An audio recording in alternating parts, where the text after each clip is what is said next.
किसका दिया बच्चे? वाटर चैनल है ना। और वाटर चैनल किससे बन रहे हैं? बच्चे को पता क्या लगता है? बच्चे को लगता है कि एक एक्वापोरिन 8 प्रोटीन से बनती है। बोलो नहीं नहीं, डिफरेंट मेम्ब्रेन्स में डिफरेंट टाइप की एक्वापोरिन वाटर चैनल बना रही है। अभी तक हमें कितने मिल गई हैं? इसलिए एनसीईआरटी लिखती है 8 डिफरेंट टाइप ऑफ एक्वापोरिन। सही है बात या नहीं? और बताइए किसी भी मेम्ब्रेन को वाटर क्रॉस करेगा ना? बोलो ऐसे। चलिए शुरू करें। तो लास्ट तक से बताइए मुझे कहां तक पहुंच गया। रेस्पिरेटरी बैलेंस शीट हो गया था। Respiratory efficiency less than 45% energy converts into ATP and more than 55% energy loss into the heat. Yes और नो? चलिए आगे शुरू करें फिर इससे। Yes sir. हां जी यस सर। चलो तो आज जो टॉपिक पढ़ने वाले हैं उसका नाम है एनारोबिक रेस्पिरेशन। क्या नाम है?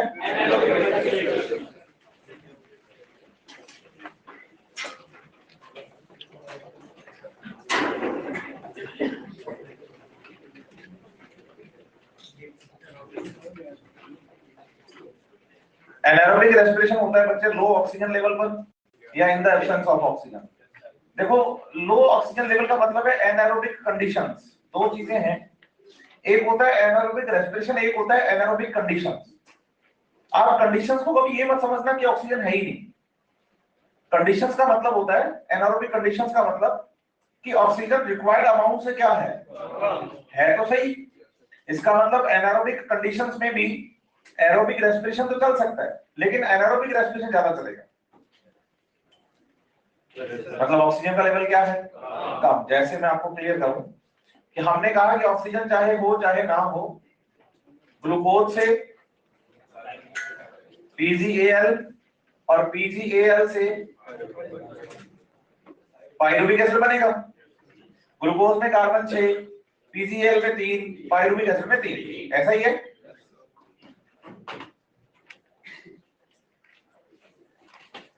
अब आप बताइए कि पाइरुविक एसिड का फॉर्मूला है C3H4O3, और जब आप ग्लूकोज से पाइरुविक एसिड बनाते हैं तो आप खर्च करते हैं 2 मॉलिक्यूल एटीपी के, बनाते हैं 4 मॉलिक्यूल एटीपी और साथ में 2 मॉलिक्यूल NADH2 आप फ्री करते हैं। सही है। अब अगर कंडीशंस एनारोबिक है, एनारोबिक कंडीशंस का मतलब है कि ऑक्सीजन का लेवल कम है। ऑक्सीजन का लेवल कम है कि कंडीशंस एनारोबिक है, ऑक्सीजन लेवल लो है। यस और नो? या फिर मान लो ऑक्सीजन है नहीं, तो इसका मतलब जो पाइरुविक एसिड है वो नहीं एंटर करेगा माइटोकॉन्ड्रिया में। जो पाइरुविक एसिड वो नहीं चलाएगा बच्चे लिंक रिएक्शन और क्रेब्स साइकिल को। इसका मतलब एरोबिक रेस्पिरेशन की रिएक्शंस। और अगर ये पाइरुविक एसिड सेल के साइटोप्लाज्म में ही रह जाए तो आप बताइए कि ये सेल के साइटोप्लाज्म में फर्स्ट ऑफ ऑल कन्वर्ट होता है एसिटाल्डिहाइड में। आप पाइरुविक एसिड का फॉर्मूला देखिए, C3H4O3 कार्बन एसिटाल्डिहाइड में, तो एक कार्बन निकल गया। सही है। पाइरुविक एसिड में हाइड्रोजन, और आप बताइए बच्चे एसिटाल्डिहाइड में का हाइड्रोजन पूरे हैं। ऑक्सीजन इधर, तो पूरा एक CO2 का मॉलिक्यूल निकल गया यहाँ, पूरा एक CO2 का मॉलिक्यूल निकल गया। सही है बात या नहीं? तो पूरा एक CO2 मॉलिक्यूल निकलने का मतलब हो गया कि डीकार्बोक्सिलेशन हो गया। आप बताइए एंजाइम काम करेगा pyruvate dehydrogenase, sorry decarboxylase, pyruvate decarboxylase, CO2 बाहर निकल गई। सही है। अब बताइए कि जो एसिटाल्डिहाइड है CH3CHO, ये बदलेगा बोलो C2H5OH में, बोलो अल्कोहल में, अल्कोहल में, तो अल्कोहलिक फर्मेंटेशन कहेंगे इसको हम। अब आप अल्कोहल में कार्बन देखो, एसिटाल्डिहाइड में कोई दिक्कत। ऑक्सीजन देखो एसिटाल्डिहाइड में कोई दिक्कत। हाइड्रोजन देखो एसिटाल्डिहाइड में, और इधर तो बोलो 2 हाइड्रोजन ज्यादा है, तो वो 2 जो हाइड्रोजन ज्यादा है वो कहां से काम आएंगे? बोलो ये जो NADH2 हमने बनाए हैं ना इधर, वही NaDH2 बोलो यहाँ अब NAD प्लस में बदल जाएगा। यस सर, हाँ या ना? इसका मतलब NaDH2 यहीं पे यूज हो गया सेल के साइटोप्लाज्म में, आगे ETS में जाएगा ही नहीं। तो इसका मतलब जनरली हमें यहाँ पर याद करने हैं कि भाई 2 ATP फ्री हुए हैं बस, और कुछ नहीं। 2 ATP फ्री हुए हैं बस, इसके अलावा कुछ नहीं। समझ पाए हैं बात? यस और नो? अच्छे से। तो ध्यान दीजिएगा बच्चे, ग्लूकोज से PGAL से बनाते टाइम पायरुविक एसिड हमने टोटल एटीपी खर्च किए, 2 बनाए, 4 तो फ्री 2 हुए, और जो 2 NaDH2 आपने बनाए हैं वो दोनों NaDH2 बच्चे यहाँ अल्कोहल बनाने में काम आ जाएंगे। यस और नो? तो आप इसे ऐसे समझ सकते हैं कि भाई जो PGAL है यहाँ पर वो एक हाइड्रोजन डोनर है, उसने हाइड्रोजन दिए हैं किसको? NAD+ को, और क्या बना दिया? और बताइए कि एसिटाल्डिहाइड जो है वो यहाँ हाइड्रोजन एक्सेप्टर है, इसने उसके वो हाइड्रोजन ले लिए फिर से और क्या बना दिया? अल्कोहल। समझ रहे हैं बात या नहीं? इसे बोलेंगे अल्कोहलिक फर्मेंटेशन। और आप बताइए ग्लूकोज से पायरुविक एसिड के मॉलिक्यूल कितने बनेंगे? क्योंकि PGAL में 2 बनेंगे और पायरुविक एसिड भी, तो आप बताइए एसिटाल्डिहाइड भी 2 बनेंगे और एथाइल अल्कोहल भी, और आप बताइए NaDH2 के 2 मॉलिक्यूल NAD+ में बदल जाएंगे। Simple concept. यस और नो? कोई प्रॉब्लम यहां तक? लेकिन वहीं पर अगर हम बात करें बच्चे कि जो पायरुविक एसिड है, कौन? ये पायरुविक एसिड आगे बदलेगा लैक्टिक एसिड में। किसमें? इसे लैक्टिक एसिड फर्मेंटेशन कहते हैं, जो NCERT ने हमें पढ़ाया। तो बोलो C3H6O3, ये लैक्टिक एसिड का फॉर्मूला है।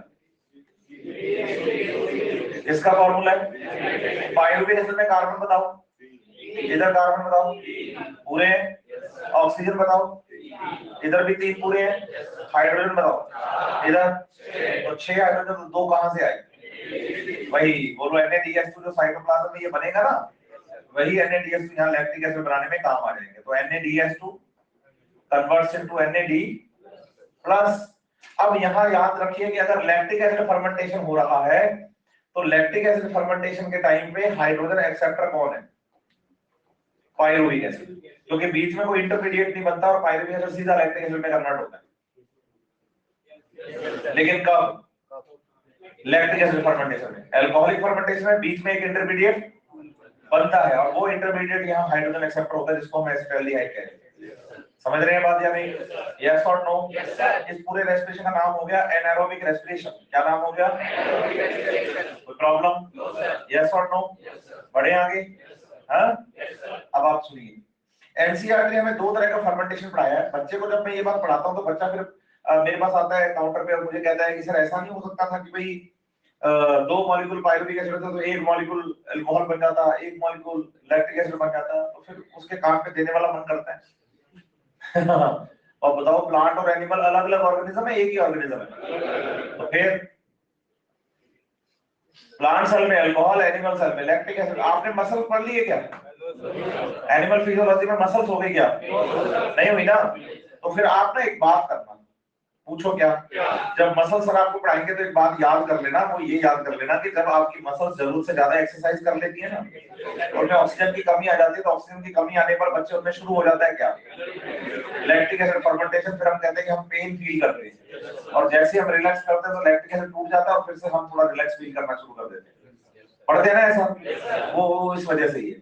और प्लांट्स में एनारोबिक कंडीशंस में क्या बनता है, और एनिमल सेल में। लेकिन आपको मैं क्लियर कर दूं कि जब आप डाइवर्सिटी पढ़ेंगे, जब आप मोनेरा किंगडम पढ़ेंगे, जब आप बैक्टीरिया पढ़ेंगे, तो आपको सिर्फ यही नहीं याद करने हैं, आपको याद होना चाहिए कि अल्कोहल फर्मेंटेशन होता है, लैक्टिक एसिड फर्मेंटेशन होता है, ब्यूटारिक एसिड फर्मेंटेशन होता है, एसिटिक एसिड फर्मेंटेशन होता है। मतलब multiple type of the fermentation depend करता है कि जो ऑर्गेनिज्म यहाँ एनारोबिक कंडीशंस में पायरुविक एसिड को जिस एसिड में कन्वर्ट करता है ना, उसी को हम नाम क्या देते हैं। अगर एसिटिक एसिड बन रहा है, एसिटोबैक्टर एसिटाई एक बैक्टीरिया है, तो बोलोगे आप क्या? Acetic acid fermentation. Clostridium butyricum bacteria butyric acid बनाता है, तो हम कह देते हैं क्या? Butyric acid fermentation. लैक्टोबैसिलस लैसिटाई क्या बनाता है? लैक्टिक एसिड, तो हम कह देते हैं लैक्टिक एसिड फर्मेंटेशन। और आप बताइए, एनसीईआरटी ने मैं एग्जांपल पढ़ाया ईस्ट का, इसका, और ईस्ट में आप बताइए कि क्या बन रहा है? अल्कोहल, तो हम कह देते हैं अल्कोहलिक फर्मेंटेशन। क्या कह देते हैं? आप बताइए कि नेचुरली अगर कोई ईस्ट सेल अल्कोहलिक फर्मेंटेशन करेगी, बोलिए ऐसा कि नेचुरली अगर कोई यीस्ट सेल अल्कोहलिक फर्मेंटेशन करेगी तो अल्कोहलिक फर्मेंटेशन के दौरान आपको इस बात का ख्याल रखना है कि अल्कोहलिक फर्मेंटेशन के टाइम पर ये सेल जो होती है वो नेचुरली टोटल सॉल्यूशन की जो कंसंट्रेशन है उसका लेस देन 13% अल्कोहल प्रोड्यूस करती है। जिस भी सॉल्यूशन का वो क्या कर रही होगी, फर्मेंटेशन। ये सेल जिस भी सॉल्यूशन में प्रेजेंट है उसका क्या कर रही है, फर्मेंटेशन।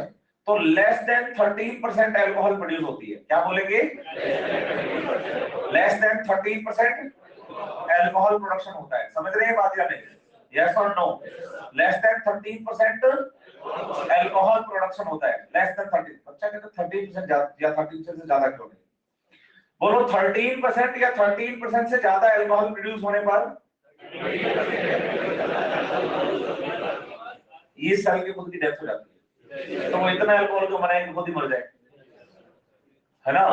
तो आप ये बात याद रखें कि यीस्ट की जो मेम्ब्रेन्स होती हैं सेल की, लिपिड बाइलेयर होती हैं, और अल्कोहल अगर 13% या 13% से क्या बच जाए तो लिपिड डिसॉल्व हो जाता है, मेम्ब्रेन्स डिसॉल्व हो जाती है, यीस्ट मर जाता है। तो इतना अल्कोहल क्यों बनाए कि खुद को मार ले? इसलिए एनसीईआरटी पूछती है कि नेचुरली फर्मेंटेटेड सॉल्यूशंस में कितने परसेंट अल्कोहल होगा? तो आपका आंसर होगा लेस देन 13% या 13% से ज्यादा अल्कोहल जो होता है बच्चे वो यीस्ट सेल के लिए खतरनाक है। एक बात तो ये याद करो।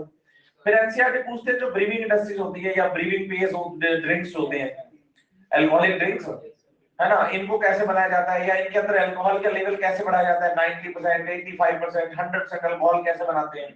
तो बताइए कि 12th क्लास की एनसीईआरटी में हमें एक चैप्टर मिलेगा माइक्रोब्स इन ह्यूमन वेलफेयर। कौन सा? तो उस माइक्रोब्स इन ह्यूमन वेलफेयर में एक प्रोसेस है बच्चे, आर्टिफिशियल डिस्टिलेशन। तो बोलो ज्यादा जो अल्कोहल हम बनाते हैं प्योर, उसका नाम मतलब कौन से प्रोसेस से बनाएंगे? डिस्टिलेशन प्रोसेस से, आर्टिफिशियल मेथड से। ठीक है बात या नहीं, यस और नो? अच्छे से? कोई प्रॉब्लम? आप बताइए जो NADH तो आपने बनाए थे वो यही यूज कर लिए, तो अल्टीमेटली आपके पास एटीपी कितने बचे? आप एक बात सोच के देखो, अगर आप एरोबिक रेस्पिरेशन की बात करो, किसकी? एरोबिक रेस्पिरेशन में कितने एटीपी थे? अगर मैं 38 एटीपी को एरोबिक रेस्पिरेशन के लिए 100% मानूं, 100%, तो इसका 1% कितना होगा? 0.38%।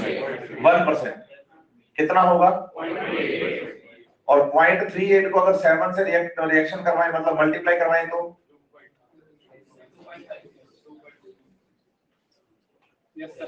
इतने एटीपी आएंगे।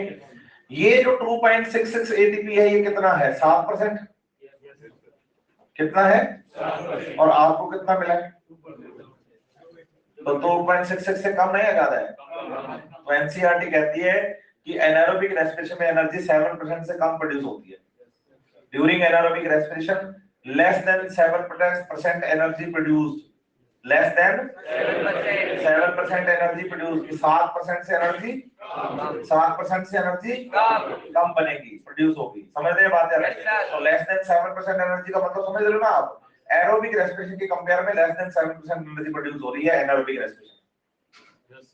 Yes sir. दूसरी बात याद करो कि भाई हम जब एसिटाल्डिहाइड से फॉर्मेशन करते हैं किसका? एथाइल अल्कोहल का।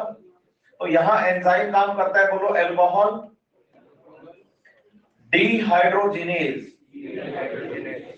एंजाइम का नाम क्या है? Alcohol dehydrogenase. और जब हम पायरुविक एसिड से क्या बनाते हैं? Lactic acid. तो इसे कहते हैं लैक्टेट डिहाइड्रोजिनेज। समझ रहे हैं बात या नहीं? यस और नो? आज एक बच्चा मेरे से मिला अभी और मुझे उसका कहना ये था कि सर आप जो पढ़ा रहे हैं अभी वो सुपरफिशियल पढ़ा रहे हैं क्या? आपको भी ऐसा लगता है? है ना? फिर मैंने पूछा क्यों, तो बोले आप नोट्स नहीं बनवा रहे। मैंने कहा भाई नोट्स बनवाने का मतलब पता है कब बनता है?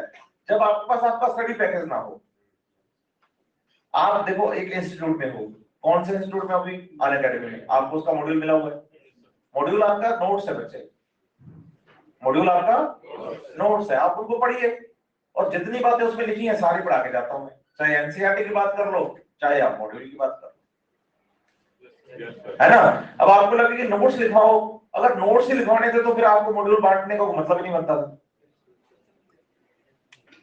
समझिए मेरी बात यार नहीं, और मैं लिखवाऊंगा टूटी फूटी इंग्लिश में और नोट्स बिल्कुल वेल मतलब मैनेज लैंग्वेज होती है ना उनकी नोट्स मॉड्यूल्स की, तो उन पे फोकस करिए आप थोड़ा सा, एनसीईआरटी पढ़िए, मॉड्यूल पढ़िए, क्वेश्चंस लगाइए, बस आपका काम हो गया, इससे ज्यादा कुछ करने की जरूरत नहीं है। आप अभी कॉलेज में है नहीं, कॉलेज जाना है आपने, सिलेबस तो आप लर्न तो उतने पढ़ रहे हैं, मुझे कितना आता है इससे ज्यादा इंपॉर्टेंट है कि एग्जाम में कितना आता है,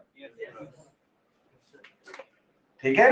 तो आप ऐसा मत सोचिए, आप बस ये पढ़ते जाइए और नोट्स आपका मॉड्यूल है, सिलेबस बुक आपकी एनसीईआरटी है, इसके अलावा आपको तीसरी बात कोई सोचने की जरूरत है ही, ठीक है। तो आप बताइए कि भाई अल्कोहल डिहाइड्रोजनेज और लैक्टेट डिहाइड्रोजनेज ये दो एंजाइम है, लेकिन आप सोचो जब आप ईटीएस पढ़ रहे थे, क्या पढ़ रहे थे, ईटीएस, तो ईटीएस में ना एक कॉम्प्लेक्स था, कॉम्प्लेक्स 1, इसका नाम था NADH डिहाइड्रोजनेज, हाँ ना, आपको पता है NADH डिहाइड्रोजनेज क्या करता है, बोलो NADH2 को NAD+ में बदलता है और इसके हाइड्रोजन कौन ले लेता है, FMN, और FMNH2 बनाता है, हाँ या ना।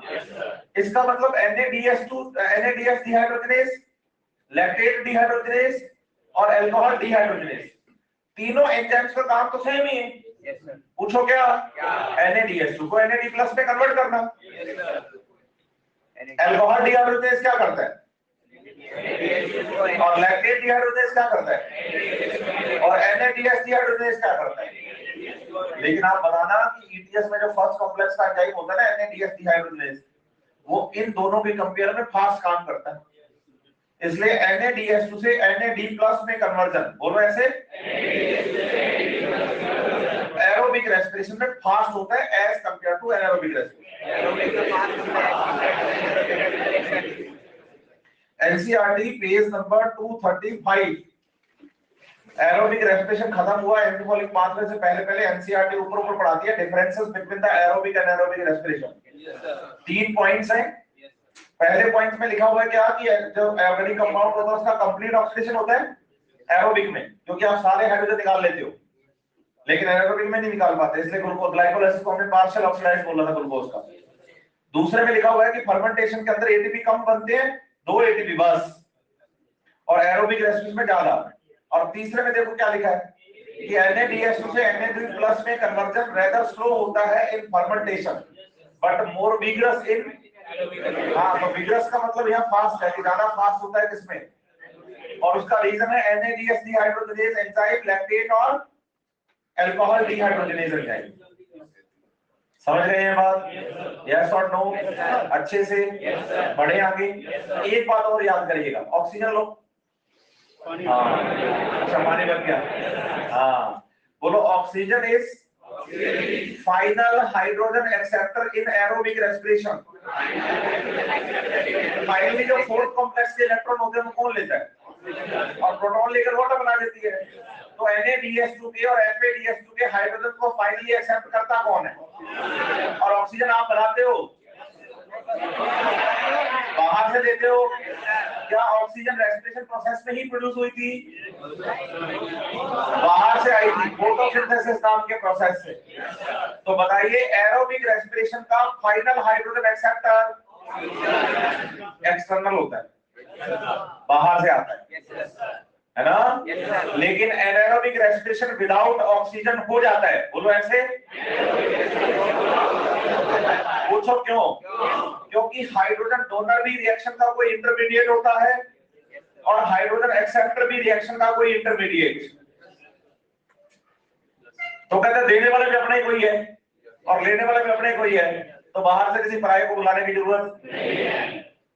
समझे बात या नहीं, यस और नो, हाइड्रोजन देने वाला भी कोई, हाइड्रोजन लेने वाला भी कोई, तो हमें ऑक्सीजन की जरूरत पड़ेगी नहीं।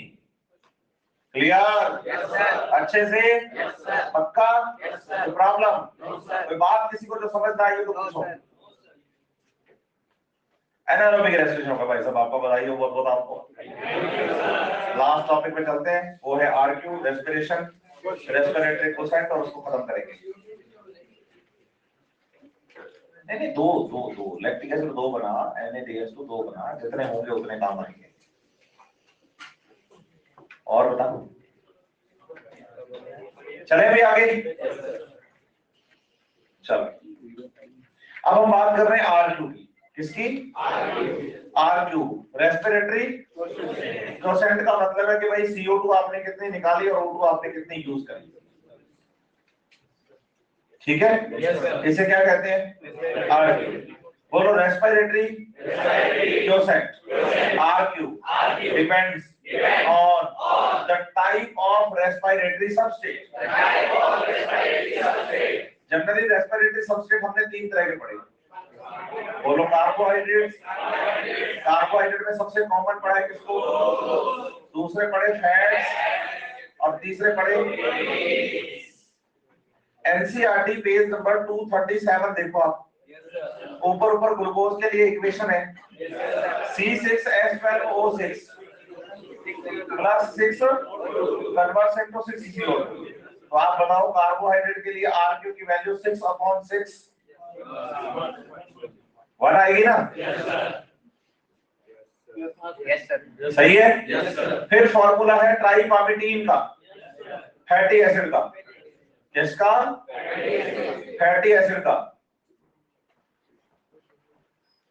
किसका? ट्राइपामिडीन का। बोलो C51 H98 O6 और इसके दो मॉलिक्यूल है, मोल ब्रैकेट है, इसका मतलब 102 कार्बन है। तो CO2 कितने निकलेंगे? देखो 102 ही निकले हैं, कंप्लीट ऑक्सीडेशन। लेकिन ऑक्सीजन कितनी काम आ गई? बोलो CO2 निकल रही है 102 और ऑक्सीजन काम आ रही है 145, तो रेशियो आएगा 0.7। तो फैट्स का RQ कितना? हाँ, ये फैट का RQ है। फैटी एसिड का। किसका? Because pure fats and pure proteins are never used as the respiratory substrate. Fats थोड़ी respiratory substrate होते हैं, फैटी एसिड्स होते हैं, प्रोटीन थोड़ी respiratory substrate होते हैं, अमाइनो एसिड्स होते हैं। तो एनसीईआरटी ने प्रोटीन्स के लिए RQ की वैल्यू 0.9 लिखी है, देखो लास्ट लिखी है ना? यस और नो? कोई प्रॉब्लम? लो एनसीईआरटी तो आपकी हो गई, RQ इतना टॉपिक है। और the value of the RQ depends on type of the respiratory substrate. लेकिन ध्यान दो,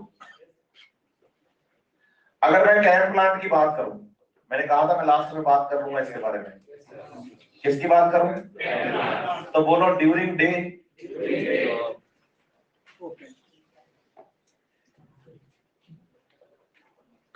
वो यूज पता है कैसे करते हैं? ऑर्गेनिक एसिड्स को।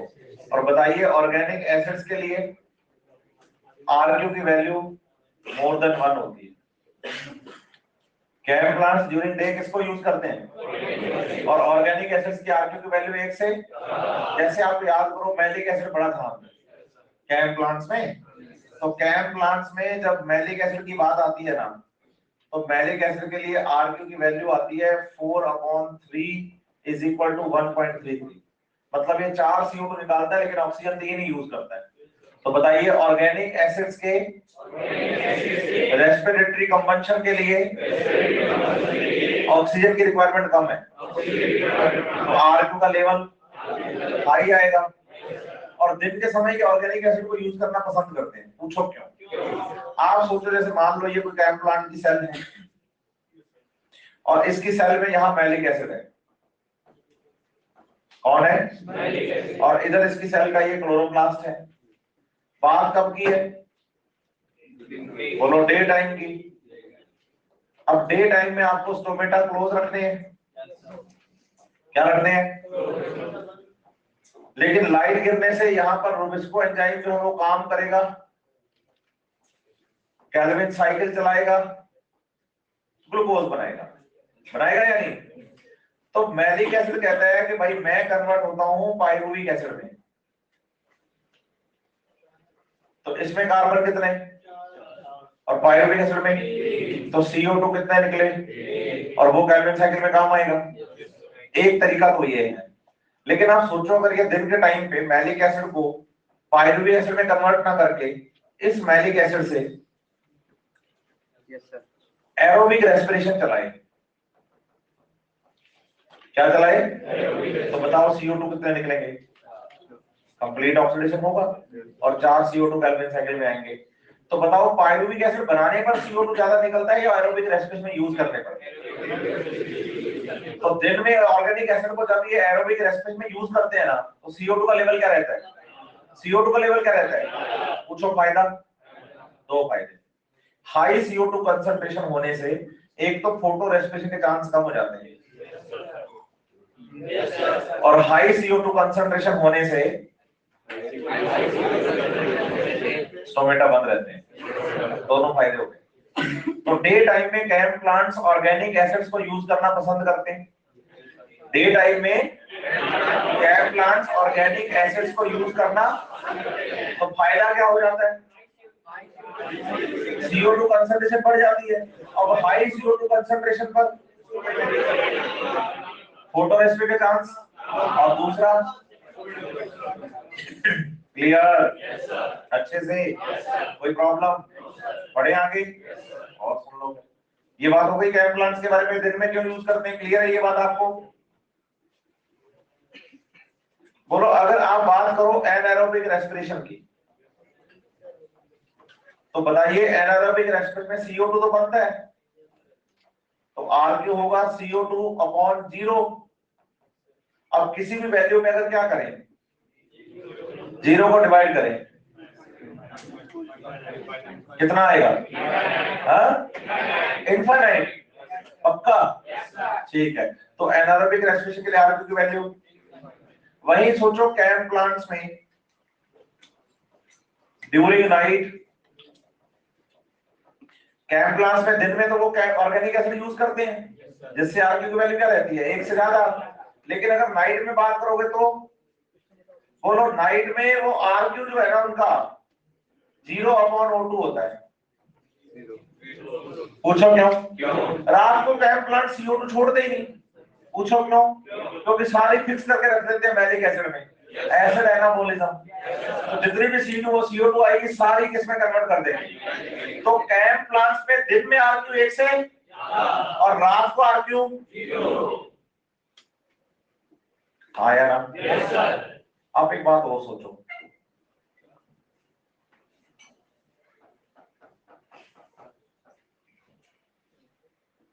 ये ना एक प्लांट है, एग्जांपल लेते हैं, जैसे मस्टर्ड का है, मूंगफली का है, आलमंड का है। अल्टीमेटली एक ऐसा प्लांट है जिसके सीड्स फैट स्टोर करते हैं। सही है? ये प्लांट बना किससे होगा? बोलो, फैटी सीड से। फैटी सीड में क्या स्टोर हुआ होगा? इस फैटी सीड वाले प्लांट का सीड का जब क्या हुआ, तो जर्मिनेशन से ये प्लांट बना। हाँ ना तो बोलो, जर्मिनेशन से ये। अब जब ये सीड जर्मिनेट करेगा तो अपने स्टोर फैट को यूज करेगा। अब फैट यूज हो रही है तो RQ की वैल्यू, तो प्रॉब्लम। लेकिन इसी प्लांट से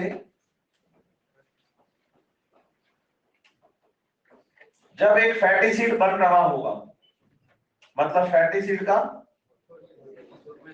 मैच्योरिंग हो रही है या बोलो राइपनिंग हो रही है, सीड पक रहा है प्लांट के अंदर, है ना? तो बोलो RQ की वैल्यू मोर देन 1 आती है। मतलब फैटी सीड का जर्मिनेशन पूछे तो RQ लेस देन 0.7, और अगर फैटी सीड की राइपनिंग या मैच्योरिंग पूछे तो RQ की वैल्यू मोर देन, RQ की वैल्यू मोर देन, RQ की वैल्यू मोर देन। क्लियर? हाँ भाई, पूछो ऐसे कैसे? आप बताओ कि भाई दिन में प्लांट में फोटोसिंथेसिस होगा लाइट गिरने से, तो फोटोसिंथेसिस से यहाँ बनेगा क्या? ग्लूकोज का फॉर्मूला है C6H12O6, और इससे जब ये फैट बना रहा होगा, क्योंकि फैटी सीड में फैट स्टोर हो रही होगी ना, फैट स्टोर हो रही होगी, तो फैट स्टोर हो रही होगी, तो आप इसको ऐसे समझो स्टोरिंग है ना फैट। Yes sir. तो आप बताइए कि ग्लूकोज यहाँ बदलेगा फैटी एसिड्स में, किसमें? चलो एक एग्जांपल लेते हैं फैटी एसिड का, C51 H98O6 ट्राइपामिडिन का फॉर्मूला है। आप बताओ ग्लूकोज से ट्राइपामिडिन का एक फैटी एसिड बनाने में कितने मॉलिक्यूल लग जाएंगे? 51 कार्बन है उसमें और इसमें 6 है।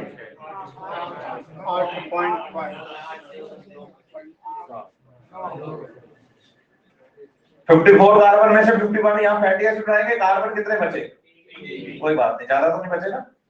हाइड्रोजन है 108, इधर 98 काम आए तो 10 हाइड्रोजन बच गए, कोई बात नहीं, बोलो ज्यादा नहीं है। लेकिन ऑक्सीजन सोचो कितनी है? 54, इधर कितनी है? 6, बची कितनी? बस बोलो ऑक्सीजन का बल्क निकल जाता है। जब कार्बोहाइड्रेट फैट में कन्वर्ट होता है तो ऑक्सीजन बहुत सारी रिलीज होती है, तो बाहर से ऑक्सीजन लेने की जरूरत क्या पड़ती है? अब बाहर से ऑक्सीजन का एक्सचेंज क्या होगा? आरक्यू की वैल्यू बढ़ेगी। CO2 O2 कहते हो आप, और O2 की वैल्यू क्या हो रही है? तो आरक्यू की वैल्यू। क्यों? क्योंकि जब कार्बोहाइड्रेट फैट में बदलेगा तो बहुत सारी ऑक्सीजन निकलेगी, और बहुत सारी ऑक्सीजन निकलेगी तो उस निकलने वाली ऑक्सीजन को यूज किया जाएगा। तो इसका मतलब एटमॉस्फेयर से ऑक्सीजन का एक्सचेंज क्या हो गया? कम हो गया, तो आरक्यू की वैल्यू। नीचे वाली वैल्यू CO2 O2 है, O2 की वैल्यू कम हो रही है तो आरक्यू की वैल्यू बढ़ रही है। हाँ जी, क्लियर है? अच्छे से? प्रॉब्लम समझ आया? चलो फिर देखो आगे बढ़ते हैं। ये तो हो गया topic, respiration in plants is over, कुछ नहीं बचा।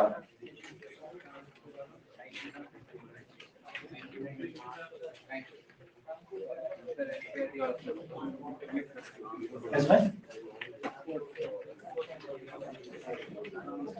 किसमें?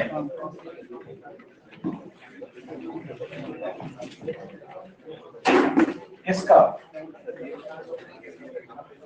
नहीं, आरक्यू तो एक से ज्यादा हो गया, परसेंट तो बढ़ गया, ऑक्सीजन की डिमांड कम हो गई, क्योंकि मैं खुद ही ऑक्सीजन बनाने लग गया हूं, तो मेरी बाहर से ऑक्सीजन की डिमांड क्या हो गई? कम। तो बाहर से ऑक्सीजन की डिमांड कम हो गई तो आरक्यू की वैल्यू क्या हो गई? समझ गया? हाँ जी, कोई प्रॉब्लम किसी को या पता नहीं चला है? ये वाले क्वेश्चन पीछे एक्सरसाइज में मिलेंगे आपको, इसमें सॉल्व करने हैं, है ना? सुपरफिशियल होता तो यहीं तक पढ़ा के पास कर देता, क्योंकि यहाँ एनसीईआरटी खत्म। ठीक है, चले आगे। हाँ जी, तो प्रॉब्लम है किसी को? नया चैप्टर शुरू कर रहे हैं।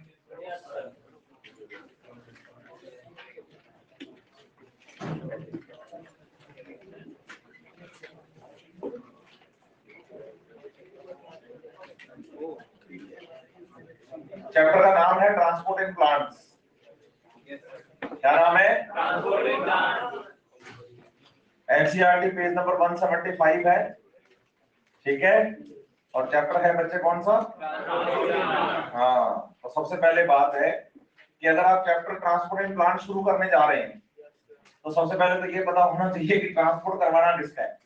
प्लांट बॉडी में। नहीं तो बताइए, प्लांट बॉडी में 4 सब्सटेंस है जिनका हमने ट्रांसपोर्ट करवाना है। पूछो कौन कौन से? पूछो कौन कौन से? बोलो वाटर, बोलो मिनरल्स, बोलो फूड। फूड मतलब हो गया ऑर्गेनिक कंपाउंड, है ना? और पीजीआर्स। बोलो प्लांट हार्मोन। ठीक है बात या नहीं? तो बेसिकली प्लांट में कितने टाइप के सब्सटेंस है जो ट्रांसपोर्ट करते हैं? First, second, third, fourth. समझे बात या नहीं? यस और नो? अच्छे से?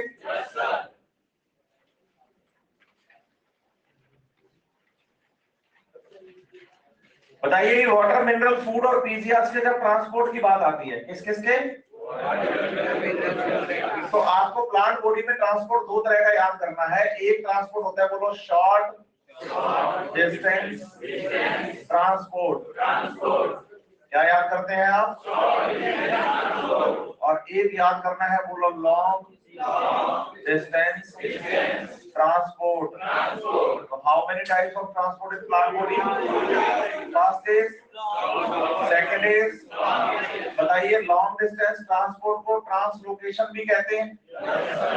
क्या कहते हैं? ट्रांसलोकेशन। क्या कहते हैं? ट्रांसलोकेशन। तो बताइए शॉर्ट डिस्टेंस ट्रांसपोर्ट एंड। अब अगर बोलोगे ट्रांसपोर्ट तो पूछना पड़ेगा या बताना पड़ेगा कि शॉर्ट है या लॉन्ग है। लेकिन अगर बोलोगे ट्रांसलोकेशन तो by default long distance transport होगा। सही है बात या नहीं?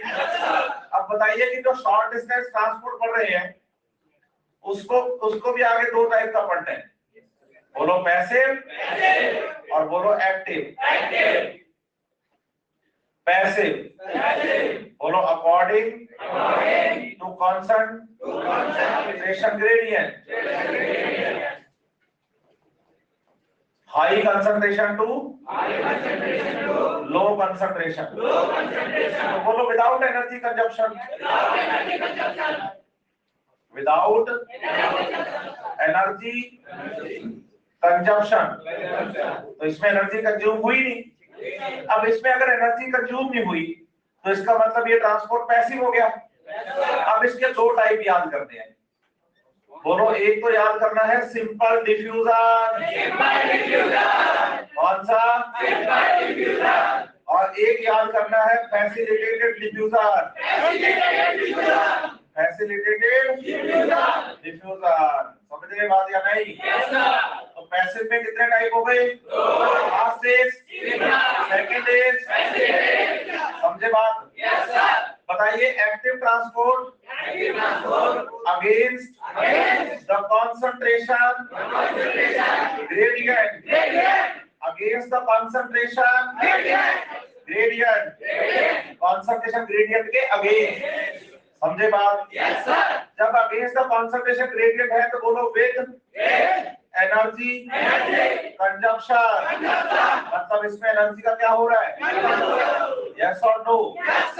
इसमें भी याद करिए, एक होता है बोलो सेल टू सेल, इसे बोलेंगे inter cellular by the help of pump proteins of the membrane. एक होता है विद इन द सेल, क्या बोलेंगे? विद इन, इसे बोलेंगे इंट्रा सेल्यूलर। इसका बढ़िया एग्जांपल बोलो साइटोप्लाज्मिक स्ट्रीमिंग, साइक्लोसिस। ये एक यूकैरियोटिक कैरेक्टर है। साइक्लोसिस होना या साइटोप्लाज्मिक स्ट्रीमिंग होना एक यूकैरियोटिक कैरेक्टर है, प्रोकैरियोटिक कैरेक्टर नहीं है। समझे बात या नहीं? जैसे आप कहो कि ये सेल है, ठीक है, यूकैरियोटिक सेल में मेम्ब्रेन बाउंड सेल ऑर्गेनल बोलो ईआर है, बोलो गोल्जी बॉडी है। ये यहाँ से अपनी वेसाइकल्स में मटेरियल पैक करते हैं। अब आप सोचो ये वेसाइकल यहाँ से चल के यहाँ तक आई, कैसे आई? बोलो साइटोप्लाज्मिक स्ट्रीमिंग से। तो movement within cytoplasm due to cytoskeleton. Cell biology में पढ़ा था, माइक्रोफिलामेंट से बना हुआ। यस और नो? अब जो साइटोस्केलेटन है कौन है? उसमें कॉन्ट्रैक्टाइल प्रोटीन्स होते हैं, है ना? Contract relax, contract relax, contract. तो बोलो हम साइटोप्लाज्म में ये ऐसे करेंगे तो साइटोप्लाज्म भी हिलेगा। ये सेम तो सेम वैसे ही जैसे पूल का पानी आपके कूदते पानी में हिलने लग जाता है। वैसे अभी तक पूल का पानी बिल्कुल स्टेबल था, बिल्कुल ऐसे शांत था, क्योंकि आप अभी तक कूदे नहीं थे। जैसे आप कूद के उसमें नाचता कूदना शुरू करते हो पानी हिलने लग जाता है। सेम सेल का साइटोप्लाज्म है। तो सेल के साइटोप्लाज्म में जब प्रोटीन कॉन्ट्रैक्ट रिलैक्स होते हैं तो साइटोप्लाज्म हिलने लग जाता है। और साइटोप्लाज्मिक स्ट्रीमिंग और प्रोटीन के कॉन्ट्रैक्शन में एनर्जी खर्च होती है ना? इसलिए क्या नाम देंगे? Active transport. तो एनसीईआरटी लिखती है कि cytoplasmic streaming supplemented by active transport. Yes और नो? और प्रोकैरियोट्स में होता नहीं है साइटोप्लाज्मिक स्विमिंग। पूछो क्यों? बोलो प्रोकैरियोट्स में साइटोस्केलेटन नहीं होता। बोलो साइटोस्केलेटन नहीं होता। जब साइटोस्केलेटन ही नहीं है तो साइटोसिस या साइटोप्लाज्मिक स्विमिंग भी कहां से? समझे? अच्छे से? प्रॉब्लम? और सुनिए, बताइए कि प्लांट बॉडी में लॉन्ग डिस्टेंस ट्रांसपोर्ट दो टिश्यू करवाते हैं। एक का नाम है जाइलम। जाइलम से ट्रांसपोर्ट होता है यूनिडायरेक्शनल। कैसा? बताइए, रूट टू शूट। बस एक ही डायरेक्शन में जाएगा, रूट से शूट की तरफ। ठीक है। और सेकंड याद करना है फ्लोएम। और फ्लोएम का ट्रांसपोर्ट याद करो multidirectional, oblique, bidirectional. बच्चा कहता था दो एनसीईआरटी क्या किया, दो जगह पे अलग अलग लिख दिया। आप जैसे इंट्रोडक्शन पढ़ोगे 175 पे तो लास्ट टाइम में लिखा हुआ है कि transport of nutrients undergo the multi directional movement 175 पे, लेकिन बाई डायरेक्शन में लिख दिया। बच्चा कहता है वो तो ठीक है, हमें तो ये बताओ कि एग्जाम में आगे तो क्या करना है। तो अगर एग्जाम में आपसे पूछा जाए कि फ्लोएम ट्रांसपोर्ट कैसा होता है तो आप बताइए बाई डायरेक्शन। एनसीईआरटी खोलिए पेज नंबर 190 पे एक हेडिंग है phloem transport from source to same, from source to 190 पे, और इसकी 8th या 7th लाइन में बोल्ड करके एनसीईआरटी लिखा है बाई डायरेक्शनल मूवमेंट। तो बताइए फ्लोएम का ट्रांसपोर्ट जो है वो बाई डिफॉल्ट कैसा बता रहे हैं? By directional. समझे बात या नहीं? अब बात आती है कि जाइलम से ट्रांसपोर्ट क्या क्या करता है। बोलो, जाइलम से ट्रांसपोर्ट करता है वाटर और मिनरल। और फ्लोएम से क्या क्या ट्रांसपोर्ट करता है? बोलो, फ्लोएम से ट्रांसपोर्ट करता है फूड और पीजीआर। लेकिन आज के बाद क्या बोलोगे कि जाइलम से जाता है water, minerals, PGR and organic compound. ठीक है। लेकिन ये ऑर्गेनिक कंपाउंड बोलो नाइट्रोजिनस होते हैं। कैसे होते हैं? और नाइट्रोजिनस इन ऑर्गेनिक कंपाउंड्स को बोला जाता है एमाइड्स। इसका मतलब ऑर्गेनिक कंपाउंड जाइलम से भी जाते हैं, पीजीआर भी जाते हैं, वाटर भी जाता है, मिनरल्स भी जाते हैं। ऐसे आप बताइए फ्लोएम से ट्रांसपोर्ट वाटर का भी होता है और मिनरल्स का भी होता है। बच्चा कहता है कि गड़बड़ कर दी गुरुजी आपने, हमने तो आज तक पढ़ा था कि जाइलम से वाटर और मिनरल जाते हैं और फ्लोएम से फूड और। बिल्कुल बच्चे, मैं भी यही पढ़ा रहा हूँ क्योंकि आपने पढ़ा है मेनली, ओनली नहीं। जाइलम से मेनली वाटर और मिनरल जाते हैं और फ्लोएम से मेनली फूड और, लेकिन ओनली नहीं। ठीक है। आप बताइए कि xylem and phloem both are responsible for long distance transport. Both are responsible for long distance transport. और बताइए long distance transport in a living body not possible without water. मजे की बात बताता हूँ, प्लांट बॉडी में गैसेस का long distance transport नहीं होता, लेकिन हमारी बॉडी में तो होता है। आपकी बॉडी में गैसेस का लॉन्ग डिस्टेंस ट्रांसपोर्ट तो है, लेकिन गैस फॉर्म में नहीं है। जहां लिक्विड में ही रहे हो, ब्लड प्लाज्मा के थ्रू, तो बताओ चाहे लॉन्ग डिस्टेंस ट्रांसपोर्ट जाइलम का हो चाहे without water, long distance transport is not possible. समझे भाई? अच्छे से? पक्का? बढ़े आगे? हाँ। और सुनिए, बच्चा कहता है वाटर समझ आया, मिनरल कैसे दोनों से जा रहे हैं, इसको भी समझ लो।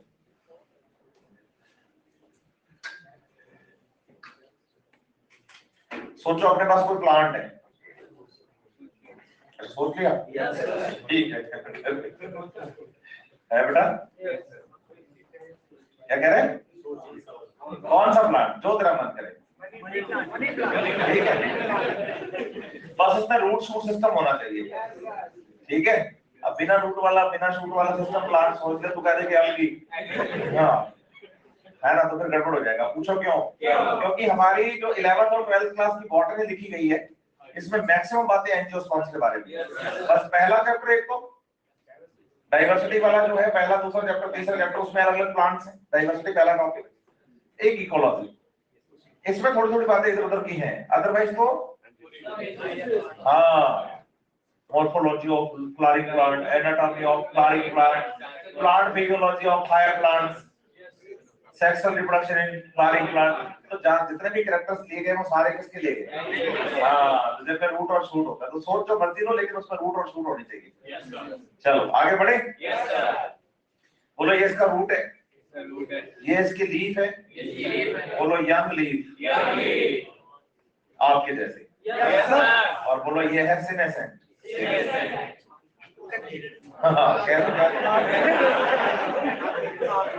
अभी तो बच्चों एक भी बाल सफेद नहीं है। चलो, तो यंग लीफ सीनेसेंट लीफ, ठीक है बात या नहीं? कोई बात नहीं बच्चे, टॉपिक की वर्थ हमें समझ में आनी चाहिए, हंस लो खेल लो कोई बात नहीं, लेकिन बस इनडिसिप्लिन नहीं होना चाहिए। सिंपल बात है ना? क्लास का डेकोरम मेंटेन रहता है तो टीचर का एनर्जी लेवल हाई रहता है, पढ़ाने की इच्छा आती है अंदर से कि नहीं यार बच्चे को ये भी बताएं, बच्चे को ये भी बताएं, इसलिए इतनी सारी बातें बता देता हूं मैं तुम्हें।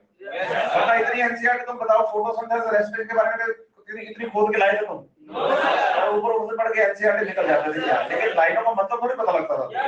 लेकिन अब कम से कम ये तो है ना कि लाइनें पढ़ोगे तो मैं याद तो आऊंगा, ये लाइन सर ने ऐसे बताई थी, ये लाइन सर ने ऐसे बताई थी, नहीं क्या? और एग्जाम में प्लस 4 हो जाना है। तो आप ईमानदार रहिए अपने काम के साथ, सही है? काम के साथ ईमानदार मतलब नहीं, जो भी काम आप करेंगे उसका आपको हमेशा पॉजिटिव इम्पैक्ट ही दिखेगा। तो अभी क्या करना है आपको? अपने लिए ईमानदार रहना है, तो मेडिकल कॉलेज में आप अपने पहुंच जाएंगे, सही है? अपना कर्म करते चलो, फल मिलता जाएगा। तो रूट है, सीनेसेंट लीफ है, यंग लीफ है, सिंपल बात है। आप बताइए कि रूट ने पहली बार मिनरल्स कहां से अब्सॉर्ब किए? सॉइल से, ये सॉइल से। फिर ये मिनरल यहां से इन लीव्स के पास गए, किसके through? Xylem, root to shoot movement करवाते हैं। कोई प्रॉब्लम? अब बताइए कि जब मिनरल्स का पहली बार एब्जॉर्प्शन होता है ना बच्चे, तो मेनली मिनरल एक्टिवली एब्जॉर्ब होते हैं। कैसे? मतलब एनर्जी कंज्यूम करके एब्जॉर्ब हुए हैं मिनरल्स। अब ये मिनरल सीनेसेंट लीफ के पास आ गए, यंग लीफ के पास, सबके पास आ गए। अब सीनेसेंट लीफ कह रही है बूढ़ी हो गई हूं, मर गई हूं, मरने वाली हूं, अब तो मैं गिरूंगी, अब तो मैं गिरूंगी। प्लांट कहता है कि भाई तेरे को मिनरल दिया था एनर्जी खर्च करके, तो ऐसे कर जाने से पहले मिनरल देगा। वो कहते पूछो मिनरल से जितने आते हैं ले जाओ, जितने आते हैं। इसका मतलब मैं कहना चाहता हूं कि सीनेसेंट लीफ जो होती है वो सारे मिनरल रिलीज करती है, समझ रहे हैं मेरी बात? लेकिन एक बल्क में काफी बड़ा पोर्शन जो होता है मिनरल्स का, वो लीफ से वापस आ जाता है प्लांट में। हाँ या ना? अब जब मिनरल यहां से क्या हुए, वापस आए, तो बोलो ये तो हर तरफ जाएंगे ग्रोइंग पार्ट्स में, हर तरफ जाएंगे ग्रोइंग पार्ट्स में। मतलब जहां जहां ग्रोइंग पार्ट होगा, चाहे वो नीचे तरफ हो चाहे वो ऊपर, वो हर तरफ लीफ से निकलने वाला मिनरल को। अब सोचो जाइलम तो एक ही डायरेक्शन में लेके जाता है ऊपर की तरफ, लेकिन मिनरल जब हर डायरेक्शन में जाएगा तो किससे जाएगा? इसका मतलब रीट्रांसलोकेशन जब होता है ना मिनरल्स का, तो उसमें फ्लोएम भी हेल्प करता है। इसका मतलब फ्लोएम सैप में आपको मिनरल्स भी दिख जाएंगे। आया ना? फिर बच्चा कहता है पीजीआर कैसे, प्लांट ग्रोथ रेगुलेटर्स कैसे? प्लांट ग्रोथ रेगुलेटर्स क्या होते हैं? अच्छा, हार्मोन्स क्या होते हैं पहले तो मुझे बता दो आप। एंडोक्राइन हो गया, चलो फिर तो बता सकते हो। नॉन, ठीक है, वो एंजाइम भी होते हैं। और बताओ, ट्रेस अमाउंट में विटामिन भी यूज होते हैं। और बताओ, हाँ बेटा, एग्जैक्टली, इंटरसेल्युलर मैसेंजर होते हैं, ये सबसे सही बात है। एंजाइम इंटरसेल्युलर होते हैं मेनली, और हार्मोन्स इंटर। हार्मोन्स जहां बनते हैं वहां काम नहीं करते, कहीं और जाके काम करते हैं। इसलिए आपको इतना एंडोक्राइन सिस्टम डेवलप करना पड़ा ट्यूबुलर और नॉन ट्यूबुलर ग्लैंड्स के साथ, है ना? तो आप क्या बताएंगे कि हार्मोन बनते एक जगह पे और काम कहीं और करते हैं। तो एक जगह पे बनते हैं और काम कहीं और करते हैं, तो ट्रांसपोर्ट तो करवाना पड़ेगा ना हार्मोन को, हाँ या ना? तो मेनली प्लांट में होता क्या है कि हार्मोन बनता किसी एक जगह पे है। जैसे यहाँ हार्मोन बनेगा तो काम यहाँ भी करेगा, यहाँ भी करेगा, इधर भी करेगा, इधर भी करेगा, इधर भी करेगा, यूं भी करेगा, यूं। बताओ एक ही डायरेक्शन में ट्रांसपोर्ट हो रहा है, तो बोलो मल्टी डायरेक्शनल ट्रांसपोर्ट होगा। किसके थ्रू होगा? लेकिन कभी कभी क्या होता है कि प्लांट बॉडी में हार्मोन किसी एक पॉइंट पे बनता है और एक पॉइंट पे काम आता है, बस। सम टाइम एनसीईआरटी क्या लिखती है? हमेशा नहीं, हमेशा तो होता है कि हार्मोन बनता है एक जगह पे, काम है एक जगह पे करते हैं, लेकिन सम टाइम बोलो केमिकल स्टिमुलेटर्स और the plant growth regulators are strictly polarised, strictly polarised मतलब यूनिडायरेक्शनल, कि जहां वो बनते हैं और जहां उन्होंने काम करना है सिर्फ वही दो पोलर एंड डिसाइडेड है, तो भाई यहां बनेगा यहां काम करेगा। और अगर ये फ्लो जाइलम के रास्ते में है तो बोलो जाइलम ट्रांसपोर्ट करवा देगा। तो इसका मतलब less amount of hormones also transported according through the xylem, through the less amount of hormones is also transported through the as well as phloem also. लेकिन फ्लोएम से तो बल्क जा रहा है हार्मोन्स का, है ना। एनसीईआरटी पढ़ो आप, पेज नंबर 176 है, 176 में ऊपर से फोर्थ लाइन होगी, the senescent if the any plant part undergo, when any plant part undergo senescence then and transport to the, आगे बढ़ो, regulators are also transported through the systems in trace amount, आगे बढ़ो, sometime strictly polarized or unidirectional movement where the synthesized to functional part, yes or no, yes or no। अब एक बात सोचो, आप अपनी बॉडी का सिस्टम देखो, ट्रांसपोर्ट का, सर्कुलेटरी सिस्टम और प्लांट का सोच के देखो, बोलो हमारे वाला ज्यादा कॉम्प्लेक्स है। नोज, ट्रेकिया, लंग्स, लंग्स के अंदर भी तो वो एल्वेओलाई पढ़ते हो आप, है ना, और उसमें जाके बच्चे ब्लड मिक्स होता है, CO2 O2 वाली बात आती है, फिर उसके बाद आगे अपने करते हैं pulmonary vein, pure blood, heart की लेफ्ट साइड प्योर ब्लड, फिर यहाँ से आर्टरीज, आर्टरी से पूरी बॉडी में ब्लड सर्कुलेट होता है, वेन्स के थ्रू फिर इम्प्योर ब्लड हार्ट की राइट साइड में, फिर यहाँ से पल्मोनरी आर्टरी, आर्टरी से फिर लंग्स, और लंग्स में से ट्रेकिया, ट्रेकिया से नोज से बाहर। लंबा सिस्टम है, कॉम्प्लेक्स सिस्टम है, लेकिन मजे की बात है कि सिस्टम कॉम्प्लेक्स है लेकिन ट्रैफिक सिंपल है। मैं नाम लूंगा, मुझे बताना प्योर ब्लड या इम्प्योर।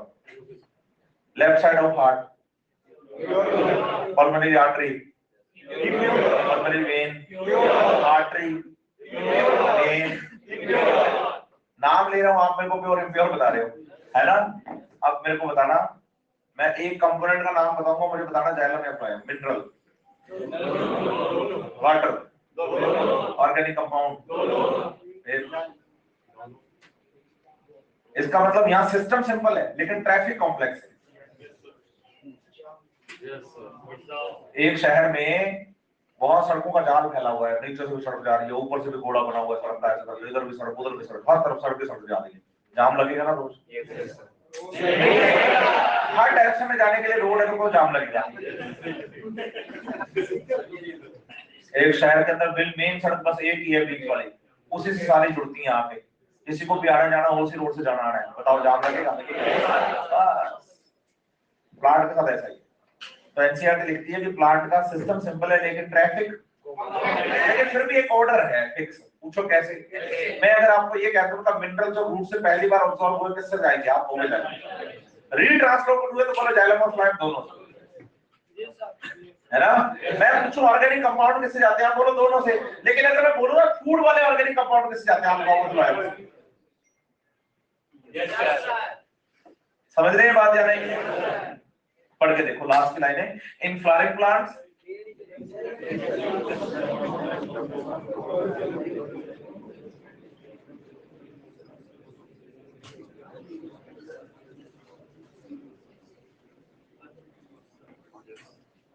हाँ जी, चले आगे फिर। यहाँ तक कोई प्रॉब्लम? चलो अब शुरू करते हैं आगे ट्रांसपोर्ट को। ये इंट्रोडक्शन वाला कोर्स हमने कवर कर लिया, इसमें कोई प्रॉब्लम किसी को हो तो खड़े हो जाओगे। देखो डाउट ना होने के सब दो ही कारण होते हैं, हाँ, या तो सब साफ है या फिर सारे डाउट तो इसमें क्लियर है, सब टॉपिक साफ साफ है, टॉपिक साफ साफ है या बिल्कुल साफ है? हाँ, तो डाउट पूछते ही नहीं हो, आते ही नहीं, कोई बात नहीं। हाँ बेटा ये तो है, कोशिश तो मेरी यही होती है कि मैं डाउट ना छोड़ूं, सच बात है, इसलिए मैं बीच में जरूर बोलता हूँ कि बच्चा ये बात पूछेगा, बच्चा ये करेगा, बच्चा काउंटर पे आएगा। तो आज तक जितने डाउट्स मेरे से पूछे गए हैं ना, वो सारे बता देता हूँ मैं। फिर उसमें क्या होता है कि आप जब भी काउंटर में आओ नया डाउट लेके आओ, अदरवाइज वो डाउट जो जनरली बच्चे पूछते ही है रेगुलर, वो तो मैं बता ही देता हूँ क्लास में कि भाई ये बच्चा पूछता है, ये तो बच्चा पक्का पूछेगा। ये पढ़ाने के बाद भी बच्चा काउंटर पे पीछे पीछे भागता है, गुरुजी ये बताओ, गुरुजी वो बताओ, पहले क्लियर कर देता हूँ क्लास में, है ना। इसका तो हाँ, ये तो मैं चाहता हूँ कि आप काउंटर पे कम से कम आए। नहीं समझ रहे आप मेरी बात? क्योंकि सेल्फ स्टडी का टाइम आपको ज्यादा चाहिए, और सिलेक्शन कभी भी इस बात पे नहीं टिका हुआ कि मेरे को मास्टर ने कितना पढ़ाया, इस बात पे टिका होगा कि मैंने सेल्फ कितना पढ़ा, है ना।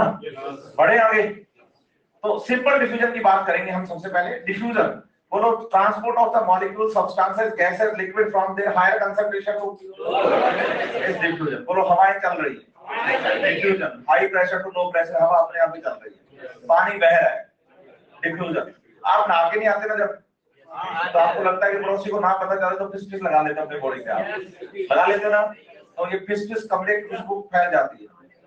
बोलो डिफ्यूजन। अपनी higher concentration to gas molecules का ट्रांसपोर्ट हो रहा है लो कंसंट्रेशन की तरफ, तो बोलोगे क्या? डिफ्यूजन। तो बोलो molecules, ion, gases, substances, liquids move from higher concentration to low concentration is diffusion. Yes और नो? आप सोचो जैसे मेरे पास ना एक वाटर का ये टैंक है, या बीकर मान लो, टैंक मान लो, जो भी आपकी इच्छा हो आप मान लो, ठीक है। दो टैंक लिख रहा हूं मैं, ए और बी, ठीक है। अब बताइए जो ए है वो पानी से क्या है? फुल भरा हुआ है। ए जो है वो पानी से पूरा फुल भरा हुआ है। तो बताओ पानी ए से बी में जाएगा या बी से ए में? ए से बी में। ए से बी में। और कहीं नहीं जाएगा, कनेक्शन ही नहीं है अभी तक। समझ रहे हैं बात या नहीं? यस और नो? तो बोलो कहीं नहीं जाएगा। अब बच्चे को पता क्या लगता है, गुरुजी ने ना खुश करने के चक्कर में ये लाइन बोली? बिल्कुल नहीं। मैंने ये लाइन बोली ताकि आपको एक बात समझ में आए। पूछो क्या?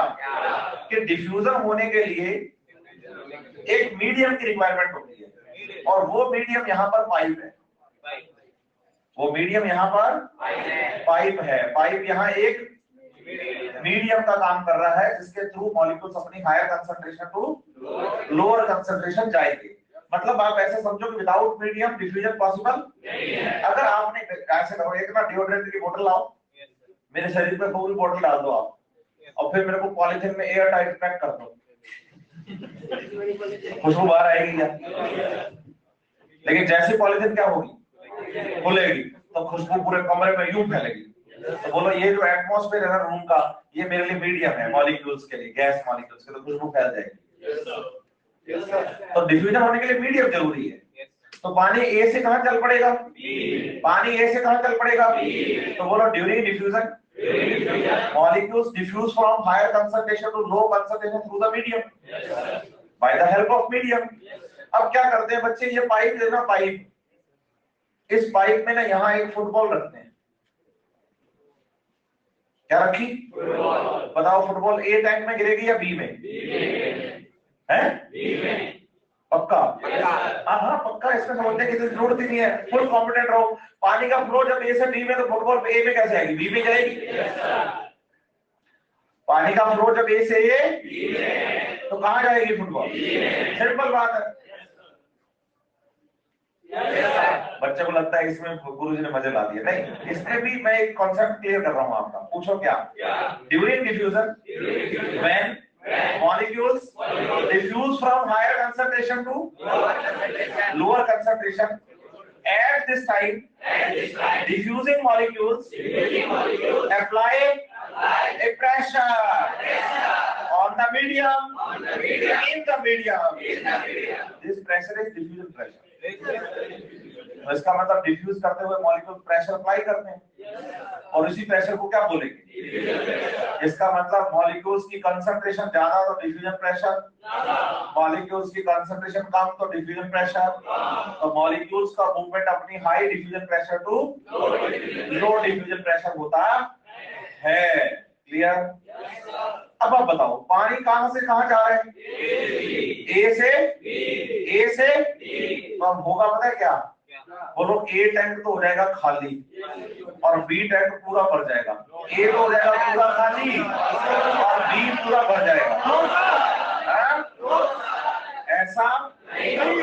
ऐसा क्यों नहीं होगा? क्योंकि दोनों का मॉलिक्यूल जब तक इक्वल नहीं हो जाते बस तब तक मूवमेंट होगी। तो आप बताते हैं कि during diffusion molecules diffuse from higher concentration to till equilibrium.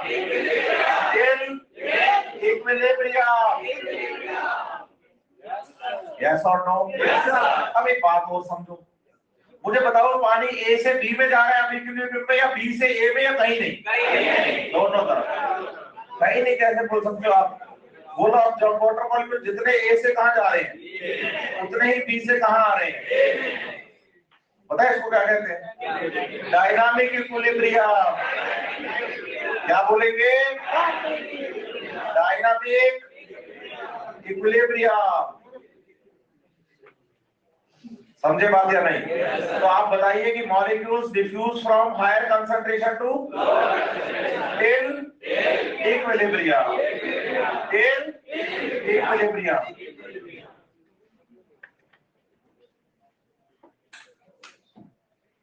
आप सोचो मैंने आज पानी क्यों पिया? मुझे गिलास चाहिए था, खाली गिलास चाहिए था टॉपिक समझाने के लिए, वरना नोटिस करो मैं पानी में ज्यादा पीता नहीं हूँ, मेरा फोकस नहीं रहता उस पर, लेकिन आज मैंने पी लिया। पूछो क्यों पी लिया? हाँ तो मुझे खाली गिलास चाहिए था। अगला टॉपिक समझते हैं। बोतल दे है बेटा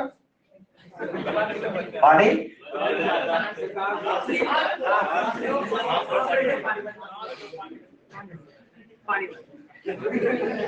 इधर देखो आप, है ना? आप मतलब मैं इसलिए बच्चों से हल्की बात नहीं करता क्लास में।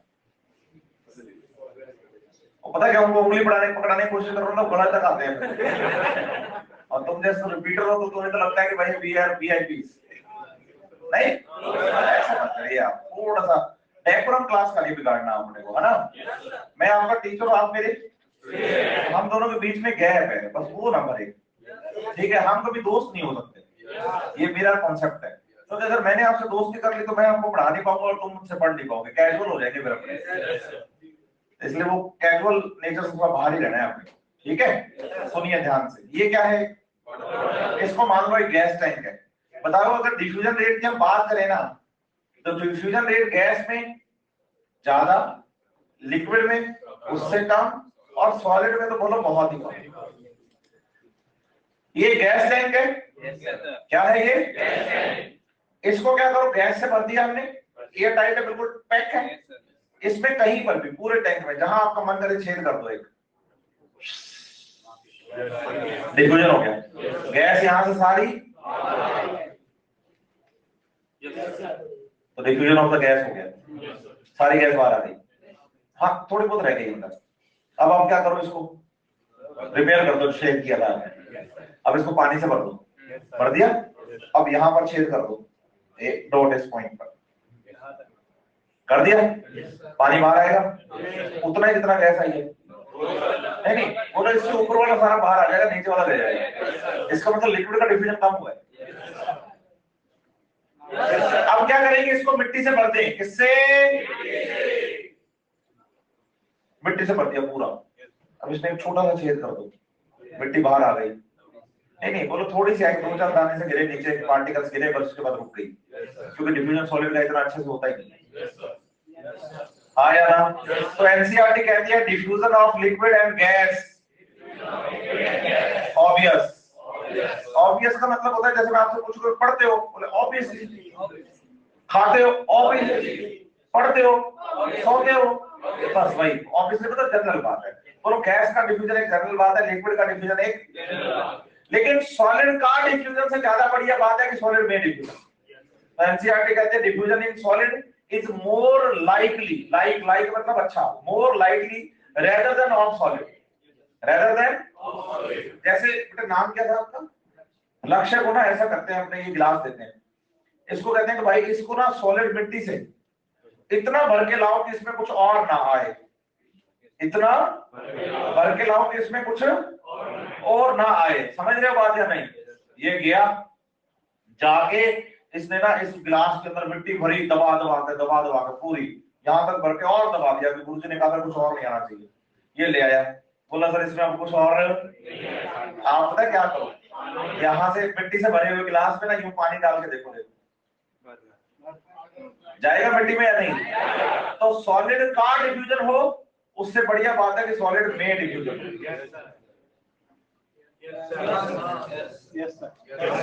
समझ गए मेरी बात या नहीं? तो एनसीईआरटी कहती है कि diffusion of gas and liquid is but diffusion in solid more likely rather than of solid. Solid diffusion होता है, उससे बढ़िया बात है कि सॉलिड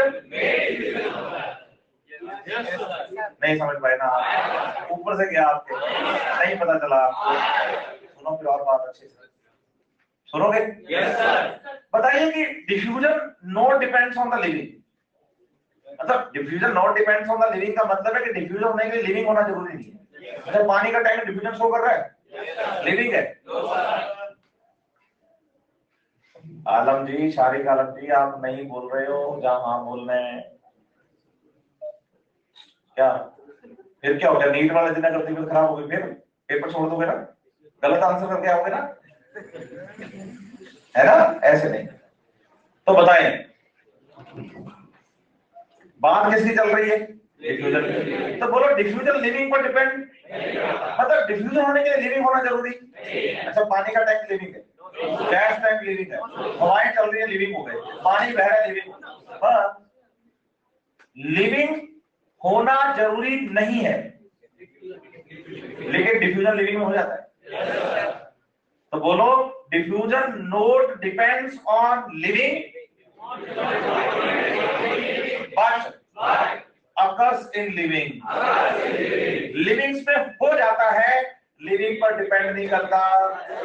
बोलो एक पैसिव प्रोसेस है, स्लो है, पैसिव है, स्लो है। जनरली क्या बोलते हैं, जनरली बोल रहा हूं कि पैसिव प्रोसेस स्लो और एक्टिव प्रोसेस फास्ट होते हैं क्योंकि एनर्जी कंज्यूम होती है।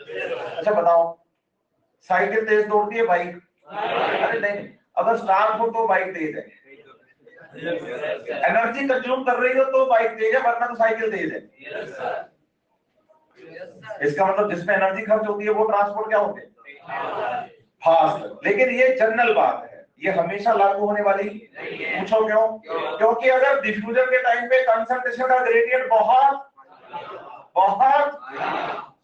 तो आप बताइए बच्चे उसकी रेट इतनी फास्ट हो जाती है कि एक्टिव ट्रांसपोर्ट भी क्रॉस कर जाती है। जैसे आप सोच के देखो अपने घर पे कूलर पंखा होता है ना, उनसे जो हवा चलती है बहुत तेज चलती है, फुल पंखा चला दो जो फुल तेज हवा चलेगी। लेकिन आप सोचो अगर तूफान आ जाए तो नहीं समझ रहे मेरी बात, और उसमें कोई एनर्जी थोड़ी लग रही है, ग्रेडियंट का डिफरेंस बहुत ज्यादा है। नहीं समझ रहे मेरी बात? हाँ तो जनरली बोल रहा हूँ कि जनरली लिविंग सिस्टम के अंदर एक्टिव प्रोसेस फास्ट और पैसिव प्रोसेस स्लो होते हैं, लेकिन हमेशा ये बात एप्लीकेबल हो ऐसी बात नहीं है। बढ़े आगे अच्छे से। बच्चा कहता है इतना कुछ पढ़ा रहे हो, लिविंग पे डिपेंड नहीं करता लेकिन लिविंग में होता है, इसका कोई एग्जांपल भी तो दो। बिल्कुल देते हैं, देखो आप क्या करिए बच्चे, जो सिस्टम ए है ना अपने पास, इसमें ना रेड कलर की डाई मिला दीजिए, सेम अमाउंट की बी सिस्टम में ग्रीन कलर की डाई मिला दीजिए, बी में ग्रीन कलर की डाई मिला दीजिए। जितनी अमाउंट रेड की डाली है ए में उतनी अमाउंट ग्रीन की डाल दीजिए बी में। तो बताओ कौन सा पानी हरा हो जाएगा और कौन सा पानी लाल? अच्छा दोनों मिक्स हो जाएंगे, है? मतलब आप कहना चाह रहे हो कि इधर लाल रंग आएगा और इधर हरा रंग भी है, और इधर हरा दोनों तरफ मिलेगा और लाल भी दोनों तरफ मिलेगा। यस और नो? अच्छा ऐसा क्यों? क्योंकि लाल जाएगा ए से तो हरा जाएगा बी से। अच्छा मेरा क्वेश्चन ये है कि पहले लाल ए से बी में जाएगा, पहले हरा बी से ए में?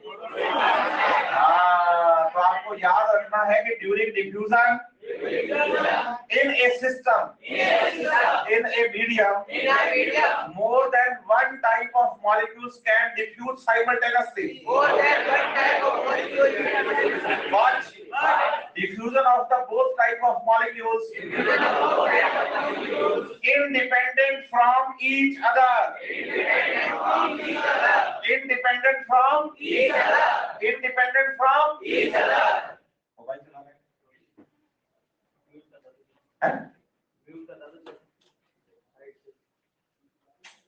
बेटा तो इतने दिनों बाद क्लास में आया सिर्फ इसलिए कि मैं तेरे को डांट रहा हूं है, तो मेरे को फोन कर लेता, मैं फोन पे डांट देता तेरे को। हाँ यार चलो बड़े आ गए। डिस्ट्रैक्शन थोड़ा सा मेरे को अजीब लगता है। मैंने कहा ना आंखों से देखा हुआ जहर नहीं निकला जाता। बच्चे ध्यान रखना इस बात का। एज ए टीचर अगर मैं आपसे बात करूं तो आप सोच के देखो कि आपके घर पे जब आप टीवी देख रहे हो, मम्मी को आपने रात का टाइम है, भाई सोने का टाइम है, लेकिन खाना वाना खाने के आप दूध पीते हैं, आप मान लीजिए, और किचन में मम्मी दूध गर्म कर रही थी और गिलास में दूध डाला और वहां मक्खी गिर गई। नहीं आपको बताया नहीं मम्मी सोच रही कि अब नींद आ रही है, थकी हुई हूँ, वहां दोबारा गर्म करना है दूध, वही मक्खी निकाल कर फेंक दी और आपको आके बताया नहीं कि इसमें मक्खी गिरी, पी जाओगे आप, क्योंकि आपको पता ही नहीं। लेकिन वही जब वो गिलास दूध का आपके सामने लाके रखा गया और उसके बाद उसमें मक्खी गिरी और फिर आपके सामने मक्खी निकाल के साइड में की जाए तो आप पी लोगे क्या? एग्जैक्टली मेरा कहना भी यही है कि आंखों से देखा हुआ जहर नहीं निकला जाता। इसलिए बच्चे, मैं यहाँ खड़ा हूँ ना एज ए टीचर, तो मेरी रिस्पॉन्सिबिलिटी बनती है कि मैं बच्चों को अब क्या करूँ, जो मतलब सिस्टम है उसको क्लासरूम का जो बच्चे डेकोरम है उसको मेंटेन रखूं, ये मेरी रिस्पॉन्सिबिलिटी है या नहीं है? हाँ, तो उसमें अगर कोई भी थोड़ा सा भी इंडिसिप्लिन दिखता है तो फिर मन करता है कि यार ये गड़बड़ कर रहा है बच्चा। और फिर मुझे आप नहीं दिखते, बेसिकली आपके माँ बाप दिखते हैं जिन्होंने फीस भरी आपकी, आपको अपना दिल का टुकड़ा जो इतना प्यारा है उनके लिए। दुनिया में सबसे ज्यादा प्यारा होता है माँ बाप के लिए अपना बच्चा, है ना? उसको अपने घर से दूर रखा हुआ उन्होंने हॉस्टल के अंदर, बच्चे को चाह रहे कि उसकी लाइफ बन जाए। नहीं समझ रहे मेरी बात? हाँ, इसलिए थोड़ा सा पॉजिटिव हो जाइए अपने लिए। मैं और ज्यादा भी नहीं कह रहा हूँ, बस थोड़ा सा। और मैंने पहले दिन कहा था, मैं पढ़ाता हूँ 1 घंटे 35 मिनट लगातार बोलता हूँ, टॉपिक से रिलेटेड बातें, ये बहुत सही है, लेकिन मैं बोर नहीं करता कभी। नहीं समझ रहे मेरी बात? तो उस पर थोड़ा फोकस रहिए आप, ठीक है? चलिए, मैं उनको भी बोर करता हूँ जो पढ़ना नहीं चाहते, जो पढ़ना चाहते हैं वो मुझसे बोर नहीं होते। चलो, तो रेड और ग्रीन की बात आ रही है। अब बताओ कलर दोनों तरफ एक जैसा होगा, तो बोलो एक ही सिस्टम में दो तरह के मॉलिक्यूल डिफ्यूज कर रहे हैं, लेकिन उनका डिफ्यूजन एक दूसरे पर नहीं, अपनी कंसंट्रेशन ग्रेडियंट पे डिपेंड कर रहा है। लाल कह रहा है मैं ए में जा रहा हूँ, बी में जाऊंगा, हरा कहता है मैं बी में जा रहा हूँ, ए में जाऊंगा। तो सेम टाइम पे डिफ्यूज करते हैं वो लोग, हाँ या ना? क्योंकि उनका डिफ्यूजन एक दूसरे पे डिपेंड, अच्छा वो किस पे डिपेंड करता है? हाँ, उनकी कंसंट्रेशन ग्रेडियंट पर। देखो इसी बात को अप्लाई करते हैं प्लांट्स पर। किस पर? प्लांट्स पर। देखो एक प्लांट की ना ये लीफ है बच्चे, क्या है ये? लीफ। और लीफ में है स्टोमेटा। ये क्या है? स्टोमेटा। स्टोमेटा। अब बताइए इस प्लांट में ना फोटोसिंथेसिस भी चल रहा है और रेस्पिरेशन भी चल रहा है, चल रहा है। अब रेस्पिरेशन से क्या बन रही है? फोटोसिंथेसिस में काम आ रही है। फोटोसिंथेसिस से क्या बन रही है? रेस्पिरेशन में काम आ रही है। लेकिन आप याद करो, हमने कहा था फोटोसिंथेसिस रेट 10 टाइम होती है एज कंपेयर टू रेस्पिरेशन। इसका मतलब ऑक्सीजन ज्यादा बन रही है तो 9 टाइम ऑक्सीजन बाहर जा रही है, सही है? और अंदर CO2 की डिमांड ज्यादा है तो CO2 अंदर जा रही है 9 टाइम, है ना? स्टोमेटा कितने? एक ही है। गैस कितनी? एक जा रही है अंदर, एक जा रही है बाहर। इसका मतलब समझ रहे हो? आपने जब स्टोमेटा पढ़ने, आपको कभी नहीं ऐसे पढ़ाया जाएगा कि 2 तरह के स्टोमेटा होते हैं, O2 वाले, एक CO2 वाले, ना। एक ही स्टोमेटा होता है, उसी से O2 CO2 जा रही है। दोनों O2 अंदर ज्यादा है इसलिए बाहर आ रही है, और CO2 अंदर कम है इसलिए बाहर से अंदर जा रही है, सेम टाइम पे। ऐसा भी नहीं कि CO2 O2 से कहेगी बहन तू पहले आ जा, और O2 CO2 से कहेगी बहन तू पहले निकल ले फिर मैं निकलूं ना। दोनों सेम टाइम, उनको दोनों से मतलब है, वो इधर जा रही है उधर जा रही है, एक अपने अकॉर्डिंग टू ग्रेडियंट और दूसरा अपने अकॉर्डिंग टू ग्रेडियंट। और मजे की बात बताऊं, और अरे हाँ या ना, 2 बिल्ली और बंदर वाली कहानी सुनी ना आपने? एक बंदर और है, वाटर। पता है इसी ट्रांसपिरेशन से, मतलब इसी स्टोमेटा से ट्रांसपिरेशन भी होता है, वाटर का वेपर भी। तो दोनों गैसेस के साथ साथ वाटर का भी ट्रांसमिशन इसी स्टोमेटा से हो जाएगा। तो बोलो वाटर अपनी अपनी ग्रेडियंट के हिसाब से चल रहा है, मतलब तीनों का अपना अपना गेम चल रहा है। और कितने गैस कितनी, एक वाटर वेपर, एक O2, एक CO2, एक ही स्टोमेटा से ट्रांसपोर्ट कर रही है एक ही टाइम में, लेकिन तीनों पर डिपेंड अपने अपने ग्रेडियंट पे डिपेंड करती है। समझे बात? इसलिए एनसीईआरटी ने क्या किया, डिफ्यूजन के पहले पैराग्राफ की लास्ट लाइन में ये साफ साफ लिखा कि diffusion is very important to plants, it is the only means for the gases movement within the plant body. Plant body का अगर गैसेस एक्सचेंज करना है तो डिफ्यूजन ही तरीका है। और डू प्लांट ब्रीथ में बताया भी था मैंने आपको, इस स्टोमेटा और लैंटी सेल से अपने गैसेस का एक्सचेंज एटमॉस्फेयर से कर लेते हैं और इनकी लिविंग सेल सुपरफिशियल होती है, इंटर पार्ट तो डेड होते हैं, इसलिए लॉन्ग डिस्टेंस ट्रांसपोर्ट में होता ही नहीं है गैसेस का, और जो शॉर्ट डिस्टेंस पर ट्रांसपोर्ट होता है वो डिफ्यूजन से हो जाता है। तो प्रॉब्लम यहां तक? अरे हाँ ना तो बोलो। आगे देखो क्या कह रहा है, diffusion rate is affected by, आप सोचो अगर ग्रेडियंट है तो डिफ्यूजन रेट ज्यादा है, ग्रेडियंट कम है तो डिफ्यूजन रेट, सिंपल बात। दूसरा परमेबिलिटी ऑफ द, आप सोचो इस पानी, इस ए सिस्टम से बी सिस्टम में पानी जा रहा था, आपने इस पाइप में कपड़ा बांध दिया, रुमाल है, पानी जाएगा? पानी क्योंकि कपड़े को पानी क्रॉस कर रहा है, लेकिन नहीं पॉलीथीन बांध दो। अपने घरों में ना, ये अपने देखो सीधे साधे घरों से ही है, हमारे साथ तो ऐसा कई बार हुआ है, गांव के अंदर भी हमारे क्या घर जैसे मेन जो मकान होता है अपना, जो उसमें टॉयलेट लेट बाथ किचन होता है, उसमें तो नल लगे होते हैं, एक नल सेपरेट बाहर और रखा जाता है जहां से गाय भैंसे दुलवाते हैं हम, पाइप लगा के, और वो सबसे ज्यादा यूज वही होता है, क्योंकि जनरल वाटर कहीं होता है हमेशा हमें वहीं से यूज होता है सबसे ज्यादा पानी, बाल्टी भर के लाओ तो उसी नल को चालू करो, वो बेचारा इतना यूज होता है कि धीरे धीरे उसके अंदर की जो रबड़े होती है खराब होती है, वो टपकने लग जाता है, रोज बंद नहीं होता। अब फिर हमें पता है कि शहर जाने में लगेगा टाइम, जब जाएंगे तब लाएंगे, तो हम क्या करते हैं, उसमें लकड़ी का टुकड़ा लेके ना उसमें पॉलीथीन बांध के, नहीं समझ रहा मेरी बात? आप सोचो अगर मैं इसका कपड़ा बांध के ठूस देता ना तो नहीं, बंद तो हो जाता लेकिन टपकता रहता, क्योंकि कपड़े में से पानी निकलता। लेकिन फिर मेरे को घर वालों ने क्या कहा, हाँ बेटा इसमें पॉलीथीन लपेट के, ये काम हमने बहुत सालों तक किए, लेकिन समझ बहुत लेट आई कि भाई ऐसा क्यों, पॉलीथीन क्यों बांधी, क्यों?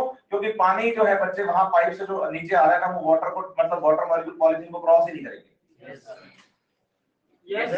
परमेबिलिटी ऑफ मेम्ब्रेन से भी डिफ्यूजन क्या होता है इफेक्ट, आगे देखो तीसरा। आप मेरे को इस बात बताओ कि आप नहा के आए हो या नहीं नहा के आए, ये आपके पड़ोसी को गर्मियों में जल्दी पता चलता है, सर्दियों में?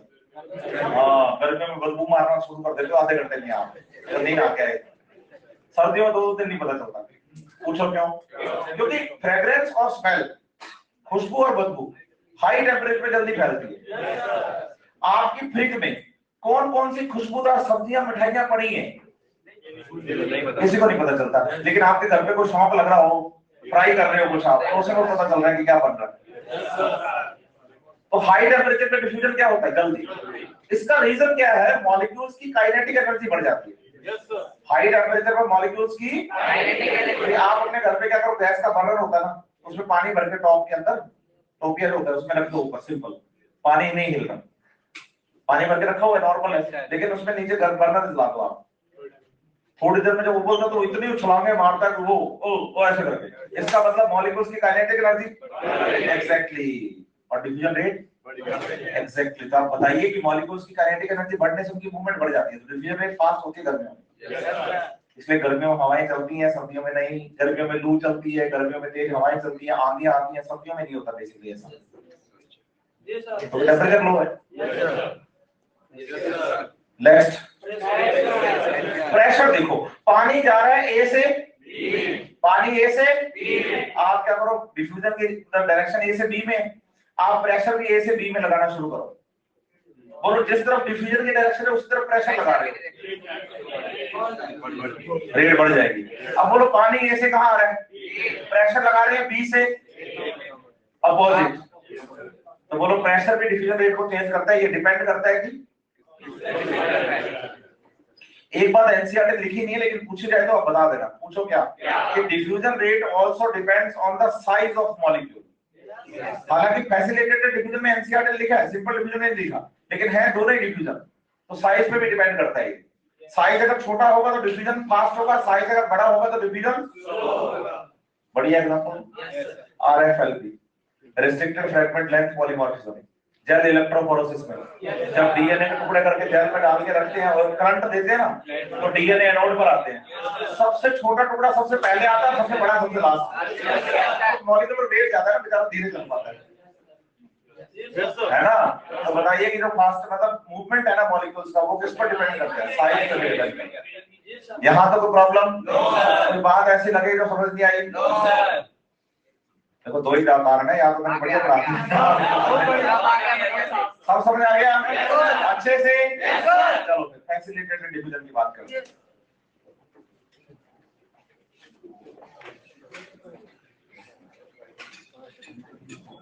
बातें नहीं बच्चे हैं। अब बताइए, एक मेम्ब्रेन है, मेम्ब्रेन मतलब है phospholipid bilayer.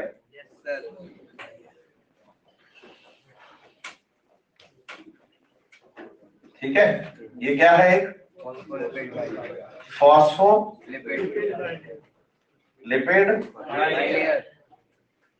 Bilayer. Phospholipid bilayer का ओवरऑल नेचर बोलो, नॉन पोलर। फॉस्फोलिपिड बाइलेयर का ओवरऑल नेचर कैसा? Non polar. गर्मी लगने लगी क्या? अच्छा बेटा कोई बात नहीं, अब तो थोड़ा टाइम है, पढ़ लो। मेरे को तो नहीं लग रही, देखो मेरे को तो अंदर तुम्हें गर्मी भी लग रही होगी, मैंने कोट भी पहन रखा है, लेकिन मेरे को गर्मी लग रही। पूछो क्यों? मुझे तुम्हें पढ़ाने मजा ही बहुत आ रहा है। नहीं समझ रहे आप? सर्दी गर्मी प्यास भूख उनको लगती है जब अपने काम से इंटरेस्ट नहीं होता। तुम्हारा काम क्या है? बस उसमें इंटरेस्ट बनाओ, आपको गर्मी भी लगेगी ना सर्दी लगेगी। तो फॉस्फोलिपिड बाइलेयर है एक सेल मेम्ब्रेन। देखो एक बात का ध्यान रखना, फॉस्फोलिपिड जो मॉलिक्यूल होता है उसका नेचर होता है एम्फीपैथिक, पोलर भी और नॉन पोलर। हेड बाहर की तरफ, टेल अंदर की तरफ। लेकिन हेड पानी में डिसॉल्व रहते हैं, इसलिए ओवरऑल नेचर मेम्ब्रेन का हमेशा हम कैसा बताते हैं? Non polar tail of phospholipid protected from the aqueous environment due to this type of arrangement. की हेड बाहर और टेल अंदर की तरफ। एनसीईआरटी पेज नंबर 138 पर सेल मेम्ब्रेन में लाइन है ना। तो मेम्ब्रेन का ओवरऑल नेचर कैसा? हाँ नॉन पोलर। मेम्ब्रेन को बनाने वाला फॉस्फोलिपिड कैसा? एम्फीपैथिक। सही है। आप सोचो एक सेल है अपने पास, सेल की ये सबसे बाहर वाली जो लेयर है इसको बोलेंगे सेल मेम्ब्रेन। क्या बोलेंगे? Cell membrane. अंदर है बोलो साइटोप्लाज्म। तो बोलो मेम्ब्रेन का इतना सा टुकड़ा है जिसको हम पढ़ रहे हैं। तो इधर तो है मान लो साइटोप्लाज्म। बोलो मेम्ब्रेन के जिस तरफ साइटोप्लाज्म होता है उसको कहते हैं साइटोसोलिक फेस, और जिस तरफ साइटोप्लाज्म नहीं होता बोलो नॉन साइटोसोलिक फेस। तो मेम्ब्रेन का एक साइटोसोलिक फेस है एकदम, ठीक है। बाहर की तरफ बोलो मॉलिक्यूल्स हैं,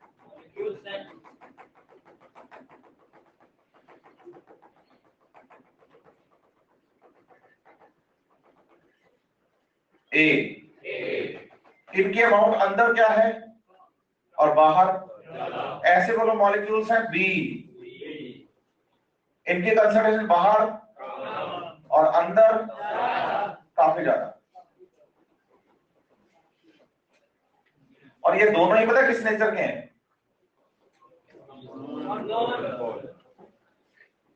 नॉन पोलर नेचर के। ऐसे आप बताओ एक मॉलिक्यूल है सी, बाहर कंसंट्रेशन कम और अंदर कंसंट्रेशन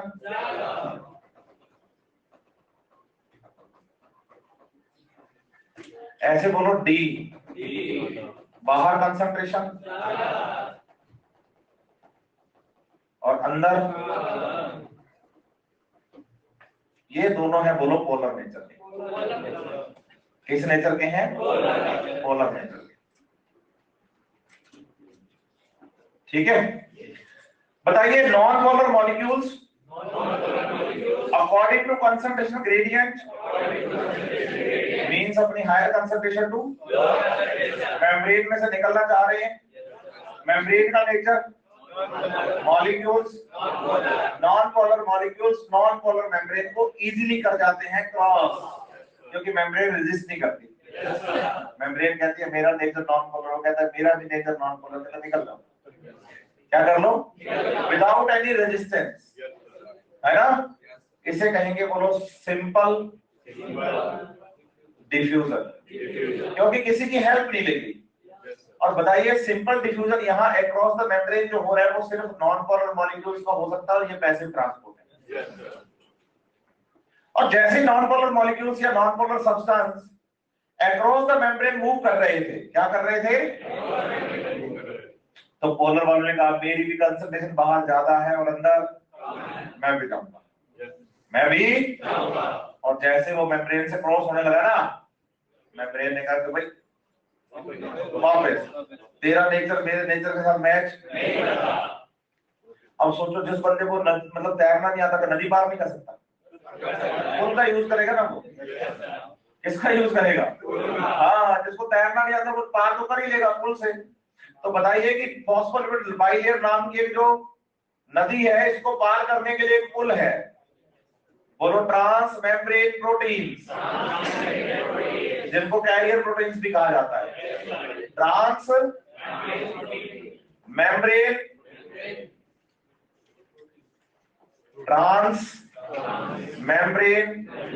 प्रोटीन, आपको याद है, वो आप चैनल या टनल के नाम से पढ़ा था आपने, याद है आपको। तो वो प्रोटीन कहते हैं कोई बात नहीं, मेम्ब्रेन नहीं जाने दे रही, तेरे को तैरना नहीं आता, क्यों दुखी हो रहा है, इधर से निकलो, ये पुल बन गया, यहां से मॉलिक्यूल्स निकल गए अपनी हायर कंसंट्रेशन टू, बोलो है तो ये भी डिफ्यूजन ही है, तो ये भी है, तो ये भी यस और नो। लेकिन इसे एक फैसिलिटी दी गई है प्रोटीन्स की, इसलिए इसे हम फैसिलिटेटेड डिफ्यूजन के नाम से जानेंगे। किस नाम से जानेंगे, किस नाम से जानेंगे, फैसिलिटेटेड डिफ्यूजन। सही है बात या नहीं, बताइए। ट्रांसपोर्ट ये भी पैसिव ही है, एनर्जी तो इसमें भी खर्च नहीं हुई, क्योंकि ये भी अकॉर्डिंग टू कंसंट्रेशन ग्रेडियंट है। अब एक बात दिमाग में रखिए, बोलिए मॉलिक्यूल्स चाहे पोलर हो और चाहे नॉन पोलर, उनका नेचर मेम्ब्रेन से मैच करता हुआ हो और चाहे मेम्ब्रेन से मैच करता हुआ हो, समझे बात। मॉलिक्यूल्स अक्रॉस द मेम्ब्रेन जाएंगे तो बच्चे प्रोटीन्स की हेल्प लेकर ही, चाहे पोलर हो और चाहे, और बताइए जब molecules against the gradient across the membrane cross करते हैं ना, तो हेल्प करने वाली प्रोटीन्स को कहा जाता है पंप प्रोटीन्स। क्या कहा जाता है, क्या कहा जाता है, और बताइए पंप प्रोटीन्स की वर्किंग के लिए एनर्जी की रिक्वायरमेंट होती है, किसकी, और बोलो जिस ट्रांसपोर्ट में एनर्जी लग गई ना, उस ट्रांसपोर्ट को एक्टिव ट्रांसपोर्ट कहेंगे। क्या कहेंगे, यहां तक कोई प्रॉब्लम किसी को, कोई ऐसी बात जो लगे कि समझ नहीं आई तो पूछो।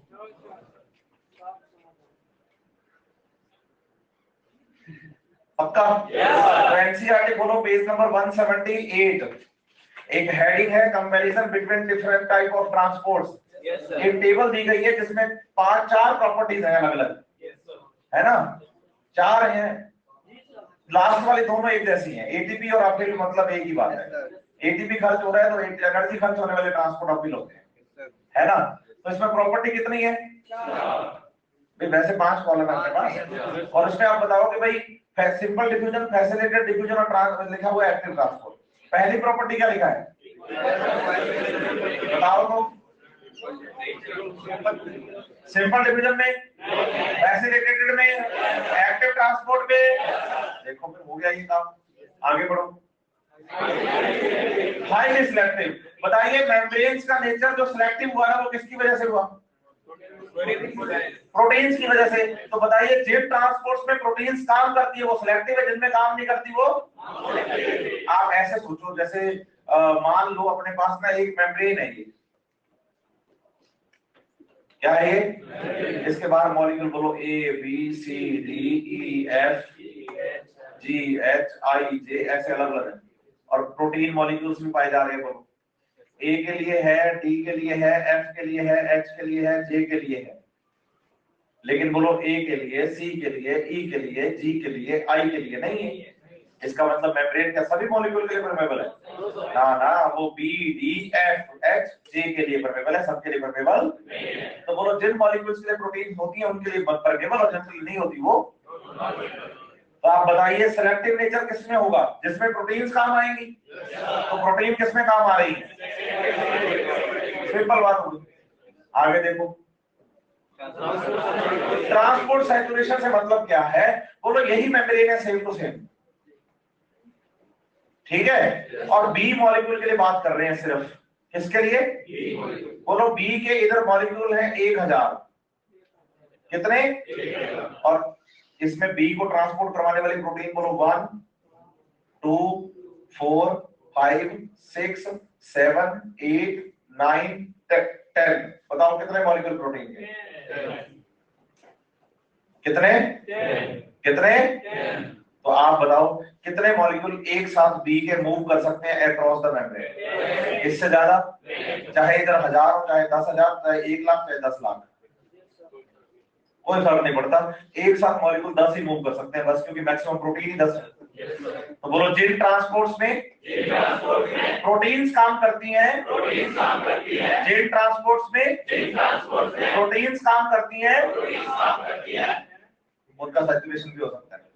तो बोलो देखो नो यस यस, है ना? नंबर 3 के बाद नंबर 4 देखो। बोलो ऐसे ट्रांसपोर्ट जो एनर्जी कंज्यूम करके होते हैं, तो क्या फैसिलिटेटेड डिफ्यूजन और सिंपल डिफ्यूजन में एनर्जी खर्च हुई? सिर्फ एक्टिव में हुई ना। तो नो नो यस। और लास्ट बताओ किसमें चाहिए? तो नो यस कितनी प्रॉपर्टीज है? 7। 5 तो ये टेबल में पढ़ ली, 2 थ्योरी में ऊपर देखो। इस टेबल के ठीक ऊपर थ्योरी लिखी हुई है, उसके ऊपर की तरफ थर्ड लाइन में देखो, सेकंड लाइन में, sensitive to inhibitor and hormonal regulation,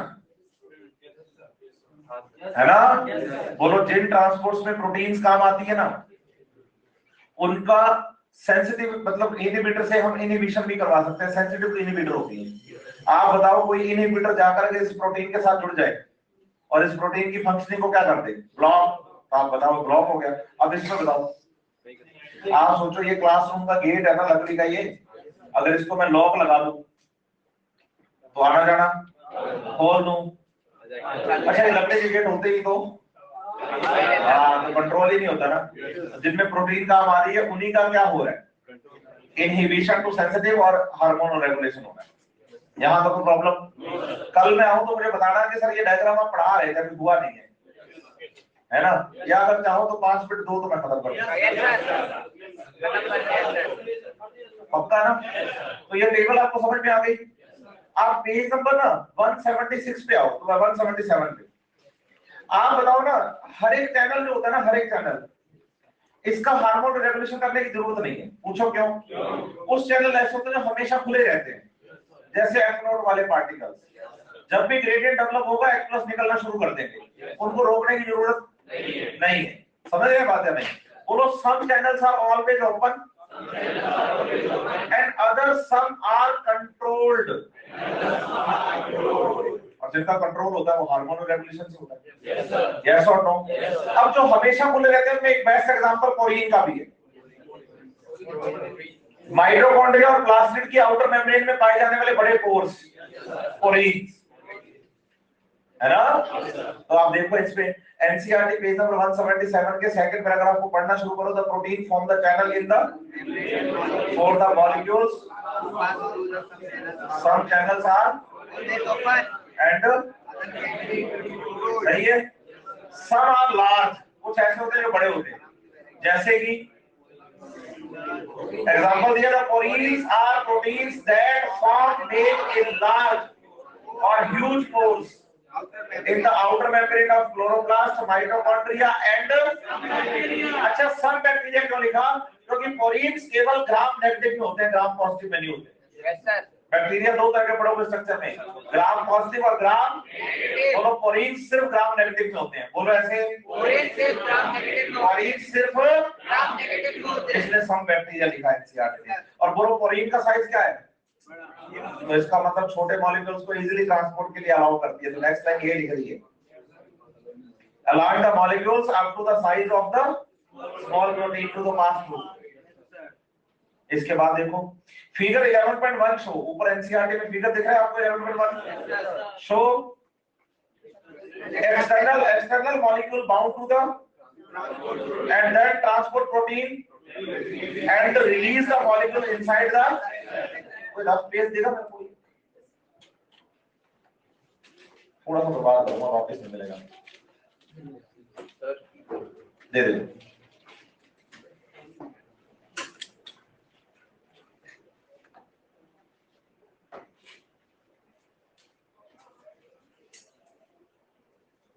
इसको ना ऐसे है, बच्चों को पता क्या लगता है, बच्चों को ऐसा लगता है, पेन देना है, बच्चों को लगता है कि भाई ये प्रोटीन है, ट्रांसमेम्ब्रेन प्रोटीन, ये बाहर से मॉलिक्यूल आकर जुड़ा, protein then rotate, molecule free. गलत बात, पकड़े इसको, इधर बेटा मेरे पास, ऐसे पकड़ो इसको, ऐसे। ये जो पेज है ना, ये मेम्ब्रेन है, ठीक है, और ये ट्रांसपोर्ट प्रोटीन है मेम्ब्रेन के आर पार। ऐसे रोटेट करेंगे तो मेम्ब्रेन डैमेज हो जाएगी, और बोलो प्रोटीन फ्लिप फ्लॉप करते ही नहीं, कैसे करवा रहे हो? बोलो रोटेट का मतलब है कि प्रोटीन अपने एक्सिस पर रोटेट करेगी, ऐसा रोटेट तो करेगी नहीं, फ्लिप फ्लॉप हो गया फिर। ये तो प्रोटीन फ्लिप फ्लॉप करते हैं क्या? फिर अगर प्रोटीन फ्लिप फ्लॉप नहीं करते तो ये वाली मूवमेंट तो पॉसिबल नहीं है, ये मूवमेंट है। और याद करो, बढ़िया एग्जांपल बताता हूं, H+ आयन की कंसंट्रेशन इधर ज्यादा थी, तो H+ जब F0 में से निकलते तो F0 अपने एक्सिस पर रोटेट करता है, वो वाला रोटेशन है। इसलिए एनसीईआरटी का फिगर 11.1 देखो आप, 11.1 फिगर है ना जो बच्चे, उसमें जो ट्रांसमेम्ब्रेन प्रोटीन आपको दिखाई दे रही है, ये वाली दिख रही है क्या? इसमें से मॉलिक्यूल अंदर से जाता हुआ दिखाया है इन्होंने, वरना अगर ट्रांसपोर्ट होता है ऐसे तो वो एरो बाहर से यूं दिखाते ना कि ये देखो ये प्रोटीन घूम गया, अंदर से दिखा रहे हैं मॉलिक्यूल जाता है। और इसका बेस्ट एग्जांपल उन्होंने किसका दिया बच्चे? वाटर चैनल्स का, है ना। और वाटर चैनल किससे बन रहे हैं? बच्चे को पता क्या लगता है? बच्चे को लगता है कि एक एक्वापोरिन 8 प्रोटीन से बनती है। बोलो नहीं नहीं, डिफरेंट मेम्ब्रेन्स में डिफरेंट टाइप की एक्वापोरिन्स वाटर चैनल बना रही है। अभी तक हमें कितने मिल गई हैं? इसलिए एनसीईआरटी लिखती है 8 डिफरेंट टाइप ऑफ एक्वापोरिन्स। सही है बात या नहीं? और बताइए, किसी भी मेम्ब्रेन को वाटर क्रॉस करेगा ना, बोलो ऐसे, एक्वापोरिन पक्का होंगे। वाटर चैनल चाहे प्रोकैरियोट मेम्ब्रेन हो, चाहे यूकैरियोट, चाहे यूनिसेलुलर या मल्टीसेलुलर, कहीं पर भी हो। आपने वो पढ़ा था एक्सक्रीशन, हेनले लूप, ग्लोमेरुलस, ऊपर से जब यूरिन का फिल्ट्रेशन पढ़ते हैं अपने किडनी से ग्लोमेरुलस में, तो डिसेंडिंग को असेंडिंग चलते हो ना, तो सर कहते हैं मिनरल्स निकल रहे हैं, और पीछे पीछे सर कहते हैं मिनरल्स से पानी भी चला जाता है। तो आप बताओ, हेनले लूप में जो नेफ्रॉन की जो मेम्ब्रेन होती है उसमें एक्वापोरिन तो होते हैं जिससे पानी बाहर जाता है वाटर चैनल्स के थ्रू। हर जगह वाटर चैनल, जहां भी वाटर का मूवमेंट पढ़ोगे अक्रॉस द मेम्ब्रेन, बच्चे वाटर चैनल पक्का होंगे। और अगर फैसिलिटेटेड डिवीजन के टाइम पे मॉलिक्यूल्स का मूवमेंट एक ही डायरेक्शन में चले तो यूनिपोर्ट। एक प्रोटीन एक साइड में एक टाइम में दो मॉलिक्यूल्स को डिफरेंट सेम टाइम पे तो एंटीपोर्ट, और सेम टाइम पे दो मॉलिक्यूल एक साथ एक डायरेक्शन में चले तो क्लियर है बात? कितना कल तक पढ़ के आएंगे आप? फिर मैं आपको यहां से शुरू करवाऊंगा आगे प्लांट वाटर रिलेशन, ठीक है? आप इसकी फोटोज लेके इसको लॉग आउट कर देना प्लीज, है? हाँ जी।